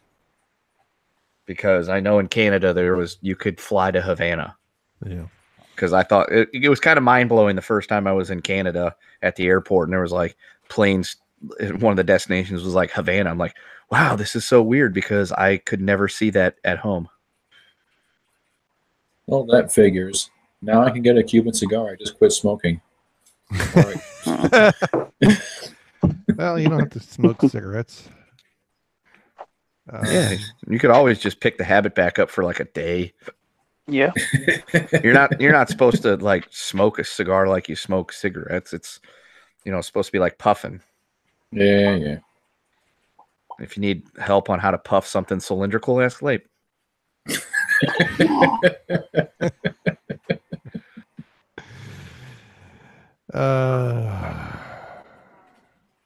Now you guys know what I meant by drawing fire easily. Well, I said it a while. What was it, like maybe 2-3 weeks ago? When we had one of the other. Oh. But I kind of consider him a bit of a living meme, so to speak. Yeah. Like, there's just so many ways we can make fun of Lape. And again, this is not to disrespect you at all. Elderly crapped out on him. Just beat. Yeah, I couldn't remember if it was you or if it was Tab and Die who said that. It's a living meme. I said that. I was gonna say it was LMP. I know. He just said that he said it. Previously when Kendo brought it up, I was going to say, yeah, they call me a living meme, but I couldn't remember if it was which one of you two did it. I mean, what was it? Tab and Die made that what was it? A Yu-Gi-Oh card review the other day, and I'm still haven't gone through with it. So this is like, I never go through with any of you, and I'm like, damn, we should make the ultimate Lape deck, and it was gonna contain nothing but jokes about you. Well, you better get on it. Because I only did that card because I was just bored and I was sitting there doing nothing. And I don't know why I thought of Lape and I thought of Yu-Gi-Oh! And I said, hey, this could work. Just keep in mind, Lape does have some interest in anime, so it wouldn't be far-fetched. That's hentai. It's different. He invented both of those. That's all No, that's me. Yeah. Not surprised. Not at all. Oh, excuse me, Kendo. That was it. I have nothing else to say about that. Yeah, we're just gonna leave that one where it sits. You got one more thing to say about that. Tentacles. Well, I did make those jokes about Rose Tico and tentacles on previous chats when the main show would have them. I don't think anybody ever nobody ever pays attention to what I say on those live chats, so I just say whatever the hell I want sometimes. Hey, that's the beauty of it. When nobody pays attention to you, you can say a bunch of dumb shit until and no one will ever pick up on it. Yeah, ask Eric Lauterbach. What a mark. Yeah, now see, I think he's an easier mark than I am. No, he's just a mark. It's different. Yeah, he goes out of his way to draw fire. God. I just am. He goes out of his way to draw fire. That is Yeah, true. but we wouldn't say these things and give you trouble if we didn't actually like you. Well, they wouldn't. Wait, we are supposed to like Lape? Yeah. No. Okay. You don't have to. Thank goodness. Yeah, it's a free country. You can do whatever the hell you want. I should start trolling your channel more often, Lape, but unfortunately there's not enough viewers, so it'd be kind of pointless. Damn. Yeah, because we lost Kalen Webb. And he thought I was Kalen Webb. Yeah, what happened to Kalen Webb? I don't know. He used to comment on all my videos. Well, Especially if the dogs were in them. well, He got him. from now on, he will just refer to him as having passed away in a fire. That's an honorable death. That's the lore that can surround Kalen Webb now. If anyone's like, what happened to Kalen Webb? Died in a fire. Very tragic. He's buried with Phil's foot. Well, Kalen Webb, like, wasn't his like avatar like something Native American headdress or something like that? Yeah. Are you suggesting that he's Tonka Saw? No, I'm not even gonna approach that topic. I don't even know what's going on with that. He's Turok. No, you I'm know just Turok, right? Maybe it was too much of the peace pipe, and that's how the fire started. Oh, it's a bit racist there, but okay. Well, how's it racist? They like the peace pipe. Just go ahead and keep that racism up there, bud. Okay, actually, yes. Now that we're on my race, Dion. So, I wanted to actually talk about this now that thanks for reminding me, and I don't know why it had to be Native Americans of all things, but you guys heard what's happening with Super Smash Bros. Ultimate? Yep. Great segue. So what's happening basically is that if you guys are familiar with the character Game & Watch, which is just basically a silhouette character. It's Mr. Game & Watch to you. Oh, excuse me, Kendo. Fucking savage. Anyways, okay. Again, it's on topic because he has an attack which apparently looks like he's an angry Native American with a feather on top of his head, attacking with a fire stick, stick with fire at the end of it. And apparently, SJW got mad about this, and Nintendo caved in, saying that they will they will release an update that will remove the feather from the top of his head because they didn't want to offend anybody. And this was actually as a little bit of an Easter egg and an homage to one of the earlier games, which basically was a Game & Watch portable handheld of basically cowboys and Indians. So, fucking SJWs did it again. They keep coming for video games. They keep being what would they be considered? The vocal minority that keeps making all these changes? Entertainment Nazis. There you go. Thank you. And apparently now it's evil again to criticize Native Americans or something. I don't know. I don't even know what their point is. They just fucking video games too many times at this point, and I'm getting sick and tired of their shit. We need to do something about these people. Get out of them. Get rid of them. Put them on the raft and send them to Cuba or something. Yeah, let them live in their socialist paradise. Send them all to Russia. Give them something to really complain about. Send them to Venezuela. I don't think there's anybody there. They all moved on. Right. They're coming in on a caravan right now. Dude, they moved on to like nearby countries and they're coming on their way here. They ain't dumb. They know what's up here. Mm-hmm. They got all the good shit. On the plus side, though, I have met a lot of gorgeous Venezuelan women. So let's hope not. Stop lying. I'm not lying, sir. He said met them, not meet them. Yeah, he said met them. He's lying. He didn't met them. I creeped on them from across the mall. I would like to think that the theme song for the caravan would be the Latino version of Convoy. No, I think it's I Would Walk 500 Miles by the Proclaimers. But the Latino version. Yep. Enrique Iglesias sings it. Wow. He's not even Latino. Like, just give him a whole soundtrack of Latino versions of all the popular songs. Yeah. Spain or something like that. Like, I can imagine a Latino version of Everybody Wants to Rule the World. I think that exists already, but I'm told. Every time he starts to make a point, the New York Mafia gets him. Mm-hmm. I'm still here. Really. The gay mafia comes from him. Yeah. Crap, no. Listen, if the gay mafia ever came for me at that point, I will take the cyanide pill. All they're going to do is take something else, but all right. They'll just improve your wardrobe. That's all. Yeah, that's all. Haven't you seen Queer Eye for the Straight Guy? They'll bedazzle you and fancy you up. Then you might actually be able to meet an actual Venezuelan woman and she'll actually talk to you. Didn't they get a Netflix show? Those people, the Queer Eye for Straight Guy people. Wait! You said no idea. They because I remember they were talking about bringing it back, but I think it was a Netflix show. Everyone's getting a Netflix show now these days. That's where the money is, maybe. Maybe. Key word is maybe. Somebody's money. Ain't my money. I don't pay for it. I use somebody else's account. Speaking of which, I don't have any more funds? Okay. I'm looking at you, tap and die. Oh. Look, you want to be over here telling me about it, and you're over here probably watching hentai right now as we speak. You probably watch way more than I have. I only saw it because of curiosity. That's a lie. You know the plots and everything, I bet, and all the character names. It's sad. He is a self-proclaimed weeaboo. Oh God! You don't know how badly I try to get away from all that, and they just drag me right back in. This guy, that one's dragging you.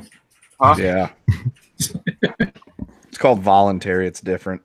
Yeah. It's like drug. It's like alcoholism. Like once you finally kick the habit, there's always that one guy or that one group of people that, all right, what's one drink could do? You then take that one drink and you fall back into the bad habit. So in other words, you're saying you're constantly falling back into the relapse of being a weeaboo? Yep. I hate myself for it. Except in your case, instead of one drink, it's 6 hours of Demon Beast invasion. Not even Demon Beast invasion. So you know it. I'm proud to say that I have no idea what they're talking about. Yeah, neither do I.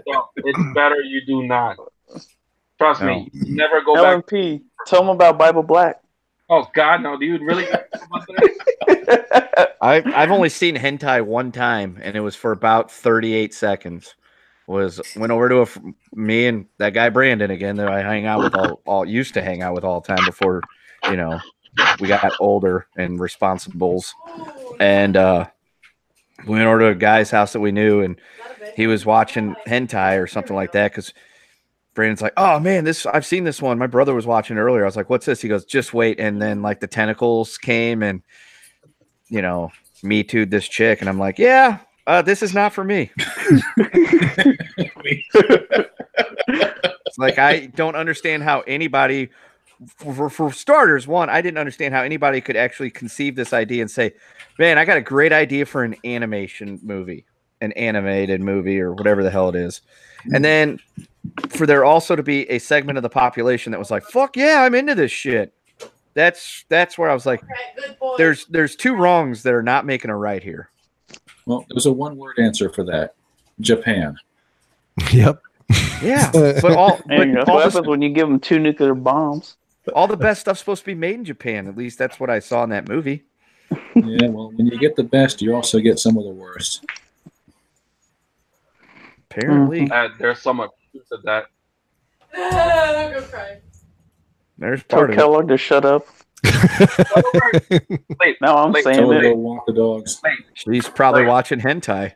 That's what I was about to say. I was having a very in-depth discussion about hentai, and she needs to shut her mouth. Like, we can hear her. She's probably on Twitch or something. We can probably tell her. Probably on Twitch watching hentai. Lape, is that what you guys get down on? You know, on a Friday night, the Lape family, you know, movies. We're gonna sit around watching hentai together. No, that's a lie, and you know it. God, one of the dogs has got. He's gonna be reviewing it. That's reviewing hentai's next watch. I'll see it. It'll pop up. It'll be, you know, Brian Lape's channel. I'll get the notification that he's got a new video, and he'll be like, "So I watched this movie last night, and these weird octopi people and tentacles went and attacked this, you know, Japanese school dormitory for girls. And while at first I thought it was kind of bizarre and weird, I found myself strangely, you know, aroused." Yeah. Which I have no idea if that's a plot to any hentai because I've never actually watched enough of it to know.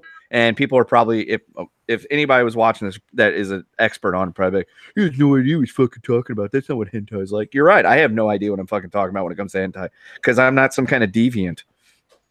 Well, honestly, that sounds generic, but I have no doubt that there are at least 5 different series like that. Yeah, I was going to say, that's not an episode. It's a whole series. I was going to say, LMP's fucked up and watches that shit. Is that anything close to being accurate?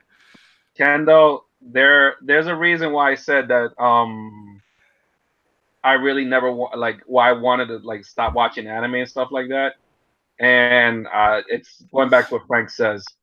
There is some fucked up anime and shit like that out there. I'm not talking about like, oh God, I can't believe I'm about to reference it. Don't you say it. Berserk. Never mind. Oh, good. I thought you were going to reference the friggin' Dragon Ball Z Sailor Moon crossover. Oh God, no! Are you kidding? What? Now this I may have to go check out.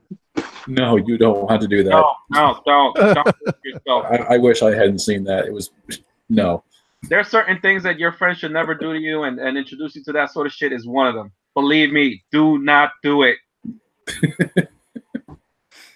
Yeah, and David, no, I'm not projecting. Wait, are you talking to me or are you talking to everybody else? Because I can't be projecting. I'd rather outright admit it. Like, hey, like, it's not. Believe me, there's stuff out there you don't want to know exists. Yeah. So I don't want to talk about it anymore. Let's move on to the next subject. Apparently Jeff stopped by for a moment. Yeah, they've been on this too long as it is. Having war flashbacks. I don't want to talk about it anymore. Yeah, because the World Class Bullshitters account said Kendo. So. Oh, hi Jeff. Thanks for having my back, David. I think he left already, though. I don't know. It only says 3 watching, so and I'm one of them. David's the other, and Frank's the other. So that's 3 people. Yeah. So anyway, well, you got any other topics, or are we? Yeah. We're almost done. I don't think I have anything else. I mean, we're almost past Frank's bedtime now. You're talking about it's his nap. It's like early over there. It's like 10 o'clock. It's not 10 in the morning. Yeah, you're thinking of David Applegate's the one that's in Australia. Frank's in the Northeast. No, I'm talking about David. I was talking about Frank. Oh. What the hell? David's a big boy. He can stay up as late as he wants. I know, yeah. I thought he was like 11 hours ahead of us. He's got to fight off the No, dingoes. 13 hours ahead of us or something. It was like 1 or 2 in the afternoon there. Oh, yeah, David mentioned World War Z 2 is not happening because people keep bailing out on Brad Pitt on it. Well, thank God. That movie sucked. I never saw it. That would have been better as an HBO series or something. Or Stars or whatever. Yeah, that came out during the phase, and I was pretty much burnt out on zombie stuff. Wait, wasn't World War Z the one that what doctor are we on? The 12th Doctor was on? Not really. No, apparently not.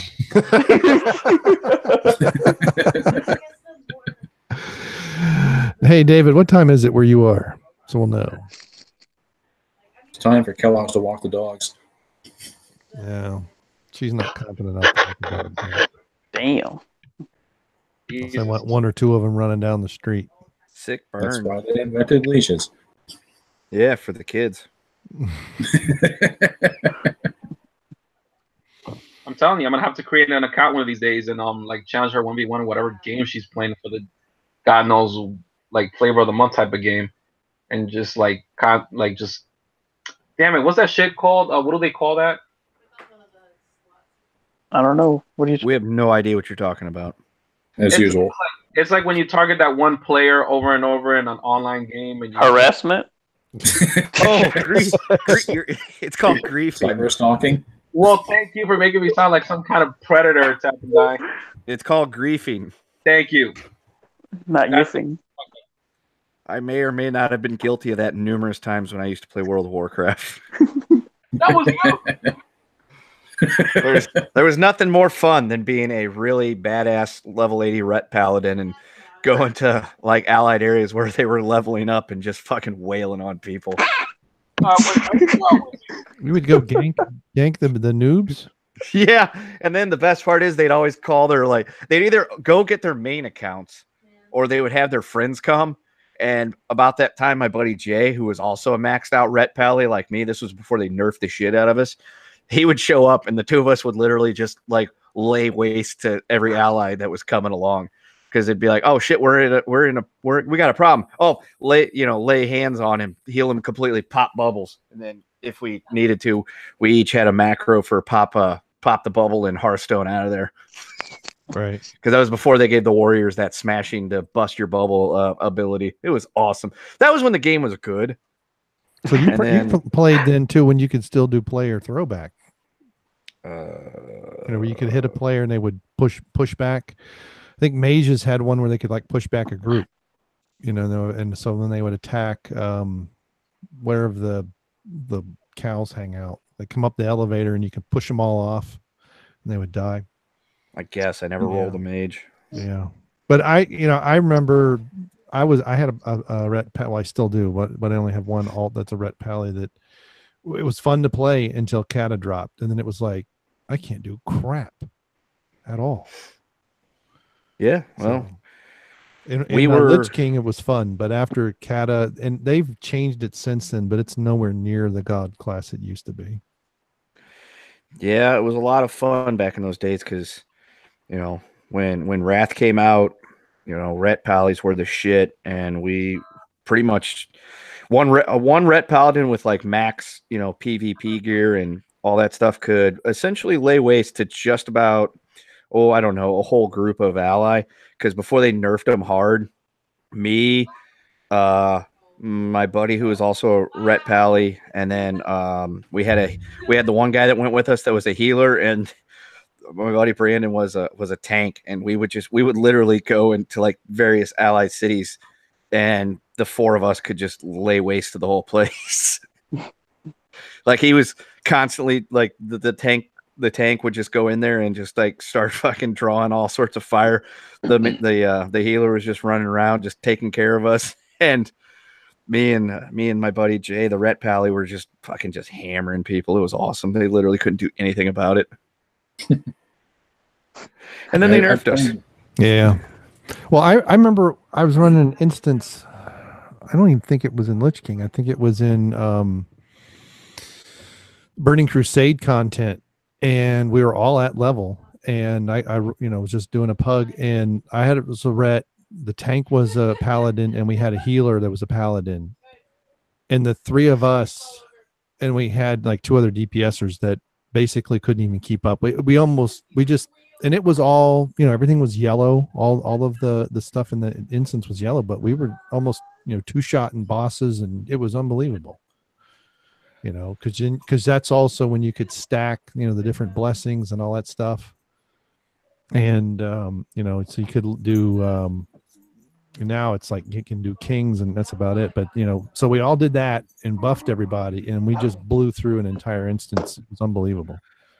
Yeah. Experience like that before or since, it was just, and so I can imagine if you had, because I mean, the three of us were laying waste to, something that's supposed to take 5 people or 4 people to bring stuff down, and we were doing it in 2 shots, the bosses. So did you play back when I don't know if it was in vanilla or not, but when there was I think it was a raid where you could get some kind of debuff on your pet, and people would do that and dismiss the pet. The hunter would dismiss the pet and then go into it was some kind of blood disease thing that would pass on. It was contagious, and they would go into like Orgrimmar or somewhere and then let the pet run around and just infect all the NPCs, and then within minutes the whole everybody would be dead. I literally have no idea what you're talking about. Yeah, okay. Well, I just remember seeing a video on it, and it was something that even the CDC studied just to how diseases could spread, pandemics could start. But yeah, it was something. I think it was in vanilla days, but long before I ever played. But yeah, I started playing right around the time Burning Crusade had been out for maybe a month. My friends finally convinced me to play it. Yeah. So, speaking of Pandemic, have you guys ever played that game? No. It's actually a Flash game. That, if I remember correctly, I don't know if it did originate in Newgrounds or not. It's somewhere in the 2000s. And the basic premise of the game, it was like a Flash game, is that you created this new disease, this new strain of disease, and you're supposed to wipe out the entire human population. Yeah, I remember playing that game like once. I downloaded it. Someone told me about it, and I started off in Japan and named it Hentai. No, but I actually did play it one time. That was it, and then I deleted it when I was done killing the whole world. It's one of them crazy games that kind of gets really dark really quick, especially if you actually wipe out the entire population. But it actually involves actual strategy. For example, knowing when to do the right moves with your strain of virus, when to upgrade it. For example, build resistance to heat, moisture, that sort of thing. Mm-hmm. I think it's still around if you actually search it. I think you can still play it. Probably. It's just an It's old on game. Newgrounds. It should be there. Because Newgrounds, shit. Me and Lunchbox wasted countless hours on Newgrounds. Newgrounds was still good going into like the early 2000s, but then afterwards it started pulling off. It started pulling a lot of the like the more ultra violent and like very dark content. And from what I understand, it's nothing like what it used to be now. I mean, before. It is and it isn't. There's been a few times where I've gone back to Newgrounds here and there because it's just one of those, either A, I'm really bored, or B, I've hooked my computer to my TV because I want to play the Pico versus the New Kids, rock, paper, scissors, Russian roulette game on a 60-inch screen. And the classics are all still there, but at the same time, it's like, I don't know. There's just something about it. It's not the same as it was. I don't know if it's because it's just so old hat at this point or what, but I mean, Newgrounds, it was a really fun website, especially like the celebrity like death thing where you could like kill the celebrities and stuff.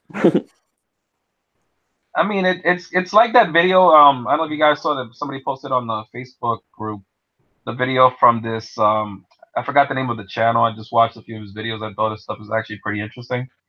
And he posted a video about how Rotten.com was how they essentially fought the battle for free speech online. And it's actually a very good video. And I thought it actually changed my mind a little bit on my initial thoughts of Rotten. I always thought I always had this kind of opinion of it, like it was just really a shock site and nothing more. But I didn't realize like it was actually involved in some trolling campaigns and such, which is kind of hilarious to hear all these years back. So I've had a bit of change of I've softened my stance on that website since watching that video a little bit. Newgrounds was like that too. Like they were really pushing the envelope, like what was considered free speech online, and a lot of people that were pissed off at that website. But good to hear that a lot of the content is still up. Yeah, Rotten was another website that Lunchbox and I devoted way too much time to. Well, I saw a few things on that site. I can't unseen those now. Yet you fucking espouse the glories of hentai. It might be a reason why I'm really fucked up now. Have you ever considered the fact that I've mentioned the Rotten.com thing, how that fucked me up? He's roboting out. Beep boop beep pop. Damn it! Who was the first one to robot out? Wasn't it you, Kendo? Probably. Because I think it was Dion who was getting it, saying beep boop. Yeah. He was very proud of that joke. Yeah. Well, we're gonna have to start having some like. He even does it live when sometimes when Kendo's talking. Beep boop boop boop. Robotic. Yeah. It happens occasionally. Well, I think it's funny because Dion's roboted out a couple times too, if I remember. Sure has. Mm-hmm. No, We all have it happen. I just happen to have it more frequently. Now, is that when you're on it? Do you do the show from where you're living, or do you have to go to your sister's for that? No, I do it from where I'm living. Okay. I run it through my thought spot on my phone. Oh, okay. Mm. Sometimes it works really, really well, and then other times it's a phone signal. Sometimes it's great, and other times it's not so much. But you take the good, you take the bad, and something. That chick with the weird haircut. You know what I'm talking about? That show. Yep. Yes. Charles in Charge. Yeah, No. that's the one. You take the good, you take the bad is facts of life. Yeah, that was the joke. Oh. Yeah, but I missed that. The joke was I did their theme song and I acted like I didn't know what show it was, and Frank said something that it wasn't, and I said, yeah, that's the one. Therefore, making the funny, like, they're joking. Thanks, Brian. You're welcome. God damn it, Lape! You have to ruin everything pure. No. This has been your daily anus with Brian Lape. Yes.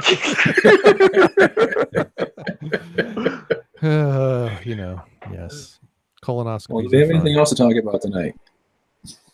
No. No, not really. No. I don't think so. I think we're done. All right. That was very anticlimactic. I know. It's like, Yeah. Well, It usually is. Well, anything else? No. I guess we're done then. I don't think we had a good topic at all tonight, because everything eventually became about Lape and beer reviews and now see hentai. Actually, I don't even think that was mentioned once. What? Do you even listen to the show that you're on? No, I've admitted that numerous times. That boy's spanking it like an old spider monkey. I'd actually listen. Do you think I want to hear my own voice? Oh God, no. I mean, not a whole lot of people do, but still, you think you would be paying attention at least to the conversation that's happening around you. Well, there was those times I did fall asleep during late talking about Atari and whatnot. Yeah, I noticed how quiet it got, so I'm like, I got to wrap this up. Yeah. That's it. It isn't like you don't have interesting things to say. It's just no. That's exactly what it is. It's like, oh boy, Father Lape's off on another sermon. No, that's a completely different voice. And behold, the Atari came out, and we were grateful. I'm pretty sure that's got to be somewhere in the book of Lape. Yeah. And then we ate Robin's minstrels and had a good time. Mm-hmm. Somebody's gonna have to help me out write that book, because at this point I think I might have reused certain chapters over and over again. Well, you just start about Robin and his down. minstrels? That's a movie that's already happened, and that's called plagiarism. I'm talking about the book of Lape. Yeah, he's writing all the late verses that I have come up with so far. I haven't come up with a new one in a while. That sounds pretty heinous. It really is. Crowdsource the Facebook page, see what you get. Oh God. Yeah, do an Indiegogo campaign, but then you'll end up having to owe everybody. They'll be like, we raised negative money on our Indiegogo. We owe everybody $20. Because I never requested money to begin with, so I don't know how I lost money. Yeah, because you got to pay the fee.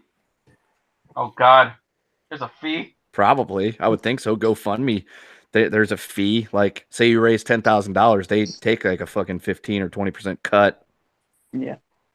Can't we just do a GoFundMe to get Lape some more subscribers or something? I mean, we could. Or we could just, pimp his shit out everywhere we can on social media. You know what I might start doing is I'm gonna just start putting grabbing black marker and just start no, you can't say vandalize. I'll start doing some quality penmanship throughout New York City and promote Lape's channel like that. Yeah. Well, this channel's actually seen a few subscribers. We're up to 74 now. We were at 65 for like 9 months. Really? So people actually subscribe to us?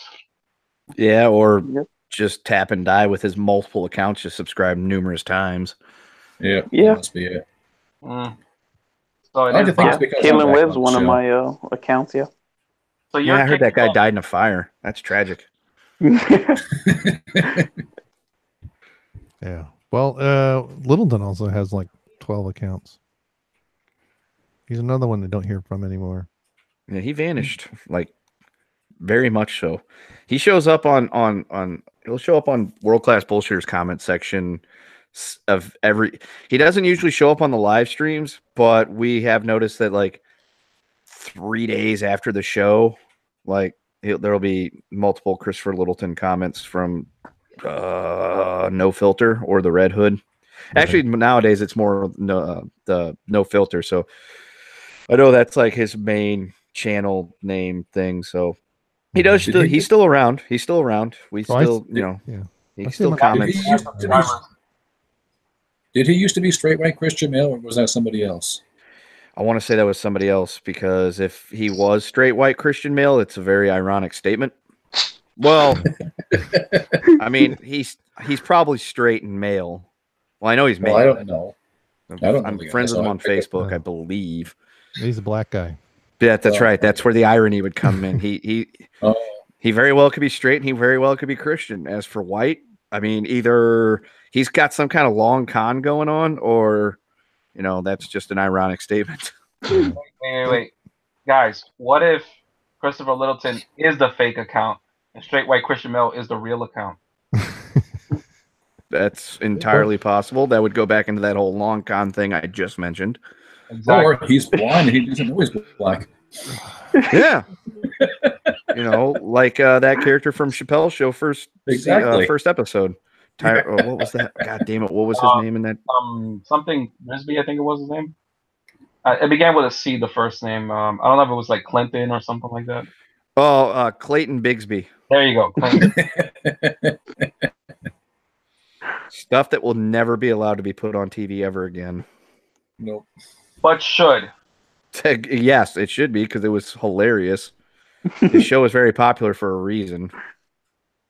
The Klansman's head went boom. Something like that.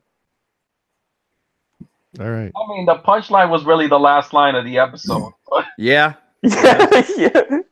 Sure was. I'm not going to repeat it. What do you want to get this channel demonetized? Go ahead. You have to be monetized first before you're demonetized. Yeah. We have to have 1,000 subscribers to do that. And I don't want to put any more hurting on Leif's wallet at this time. He's going through a rough patch. R.I.P. We really hope it works out for you. You got skills. You'll be fine. Mm-hmm. Yeah. Yep. Well, I had several interviews this week. I got on sites on Tuesday of next week at least, and trying to get a couple more. So, did you tell them about your beer reviews? Yeah. Actually, that came up in yesterday's conversation. So, or you interviewing to work at a brewery, because that would be very topical. No. But was it a microbrewery? No, the problem is, here's the thing: is if he interviewed at the brewery, he'd be like, "Yeah, I do beer reviews and stuff on YouTube, and I got a nice little cult following." They would actually go listen to him, and it's, "Yeah, I had this beer; it's fucking terrible. This beer sucks. This beer sucks." But we can't hire this guy; he's gonna shit all over our product. Sorry, sir. Miller Coors is just not the place for you. Yeah, well, in more ways than one, probably. Oh shit! So. Well, is that a better note to end the show on? I'm fucking dying. Mm-hmm. Let's make that late one more time.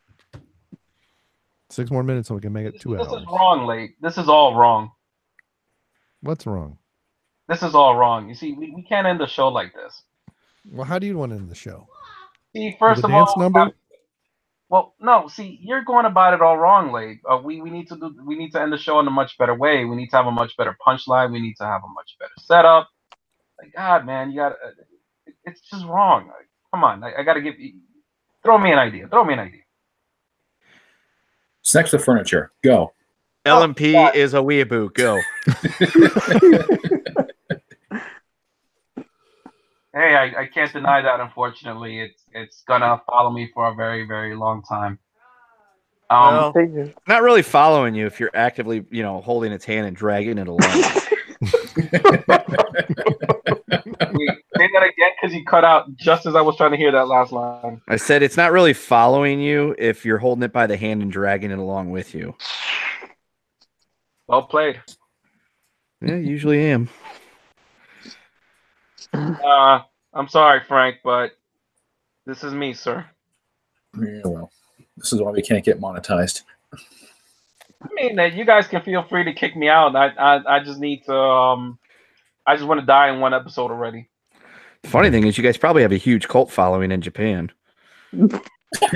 Well, I will say this: that Japanese model that we had as a Hall of Fame, I forget what episode it was now. I have to go look, but it's getting close to 1,000 views. Oh, damn! Which for us is like 1 million. Yeah, it's like 899 when I looked at it earlier today. Just round it up. Yeah, it's like, I don't know why. The episodes on either side, 35 views. Because, these hot Japanese models are just probably the right clickbait that we need. Yeah, but I did that with another one, and it didn't work as well. So I feel like you did something wrong with that thumbnail, and maybe that might be it. But I can't just figure out what it is. I have to study these thumbnails carefully and see if you probably might have positioned something off by about a centimeter or something, and maybe that might have affected everything. What you should do is just pick some girl from one of those animes that's really popular. Going there. Yep. And just say anime. He didn't say hentai. Yeah. Well, I got an idea, and then we'll definitely get us demonetized. Oh, again, you have to be monetized first. My main channel I've been demonetized twice, so you know it's not difficult to do. Even anymore. YouTube doesn't like you. Yeah. YouTube's like, God, this guy's anus. Well, here's what when I was we were driving to, I don't know if it was driving back from, I don't know. I talked part of when we were in Indianapolis, somewhere along that trip. I talked to Nick, and you know, the way YouTube has been going and trying to attract the commercial dollar, they don't care for the beer reviews either, because that's what I noticed. So that's part of why I started doing these other videos, article reads, and all these other things that are a little bit, you know, they're not too much effort. And now, since I've gotten my beer review, the amount of beer reviews as overall percentage below 50%, I'm actually starting to pick up more subscribers and more views.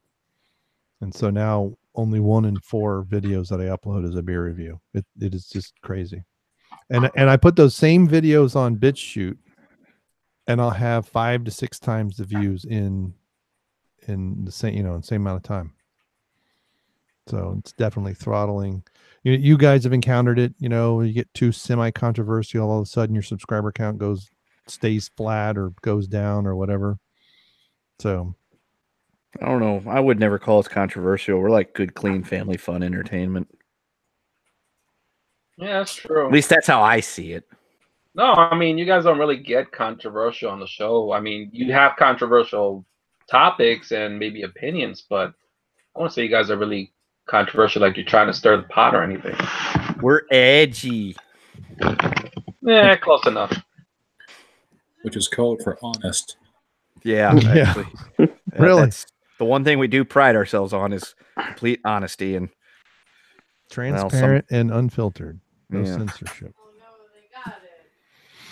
Yep. Equal opportunity offenders. Yeah, that's a true statement. We will go after anybody.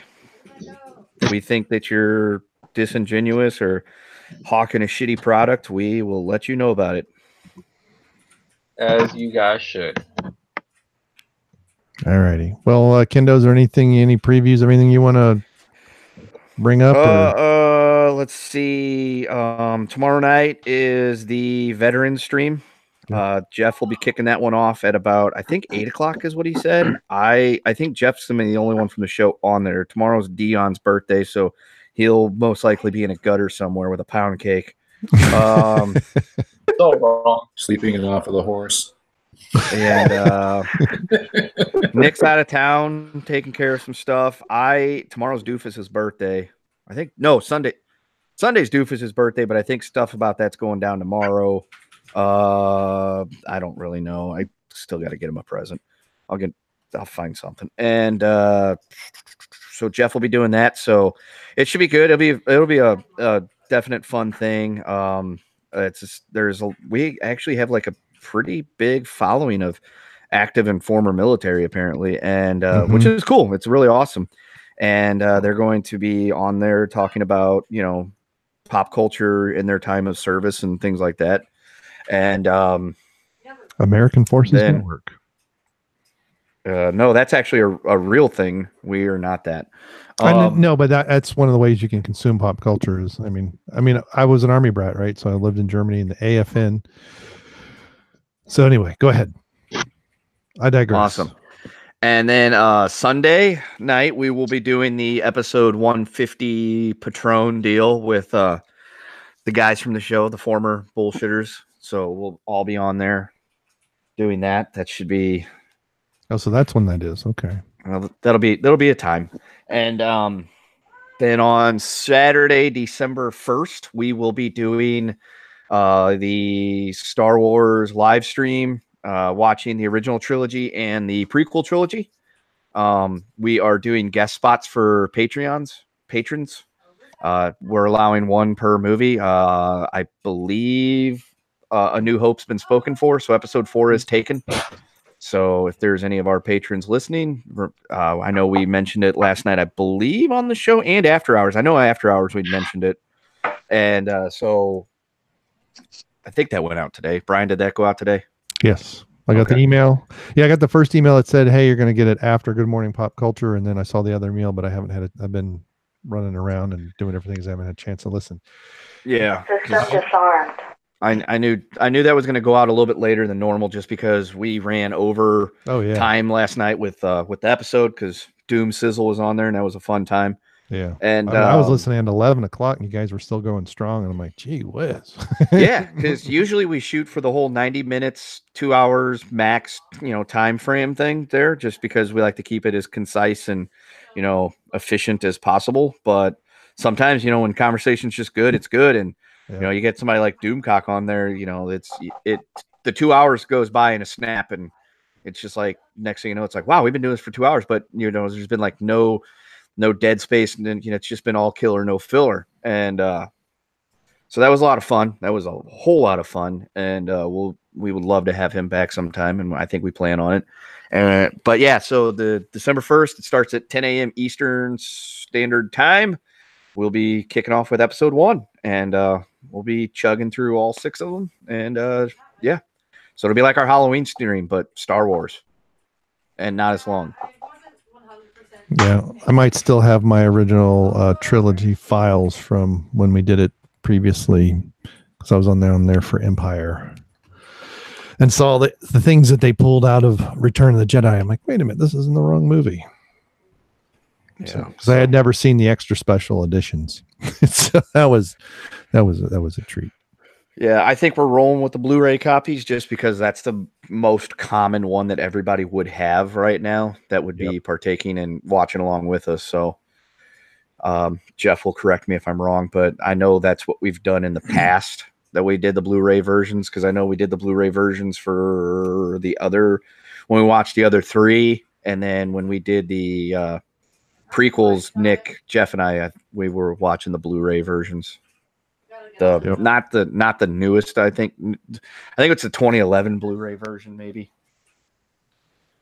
Yep. But yeah, so that's coming up too, and the end of the year's approaching. It's coming fast and furious, and then we've got a lot of really big stuff planned for the new year that I can't disclose all of because a lot of it's still in the planning stages, and a lot of it we want it to be special. So telling everybody out ahead of time, it takes away the special surprise. So just know that we've got a lot of shit in the hopper. We got a lot of stuff planned, and we're good to go.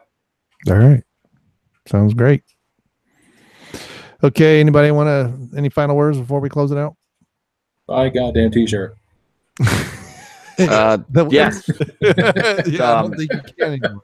Currently, I don't believe you can buy a t-shirt because I don't think we're running the Incarnate Studios thing right now. No. But I have it on good authority. I have insider information to tell you that the website is coming soon. Okay. Sweet. It's been a year, and we're gonna hold you to that soon. It's coming. It's we got a lot of stuff going on, and we've had stuff come up. We had things planned, and we were going to do things, and then we had things come up like a comic book, and that takes a lot of time, especially when the guy that's running most of the the admiral of the ship is the one drawing said comic book. Then it kind of takes up some time of his. So, but we will be doing that, and we've even talked about if having like a shirt making party where we all just kind of hang out, at Jeff's and just make a ton of shirts to mail out. But that requires a lot of people to buy shirts. Yep. I'm still holding out for a Lucky Phil's foot shirt. You can hold out for that one, but I would not bet on that shirt coming out. Oh well. Yeah. All right. Okay. Yes, it's coming soon. You'll be able to get. We've got lots of designs. I can tell you that. We've actually spitballed the idea of having a shirt of the month club type thing, and lots of fun, cool themed World Class Bullshitters merchandise and shirts and stuff. So, all right, more merch coming. All righty. So, sounds great. Yeah, get your official Kendo beer koozie. There you go. I just made that one up too. So, Jeff, if you're listening, we're gonna have a personalized, individualized beer koozies. Collect all 4. All right. Okay, everybody, ready to wrap this up? Put a big bow on 2 hours and less than 7 minutes. All right. So this has been episode 57 of the Fancast, and we've had the original 4 are all on this episode. So we'll put triple stars next to this one. So we've had Kendo Slice. Hi, I'm not even supposed to be here today. All right. Liquid Pro, who showed up late. I'm gonna subscribe to something called BetterHelp. I don't know if you guys have ever heard of it, but I think it might be good for me. I really could use a therapy. Up there in the Northeast, Reality's Frank. I want the knife, please. And the young one, Tap and Die. I did buy a shirt, by the way. All right. I bought several shirts, and I have been your host, Brainmuffin, the Lifting Nerd, and I'm going to click stop broadcast in 3, 2, 1. Good night. All right. .com. Faggots. Seriously, no.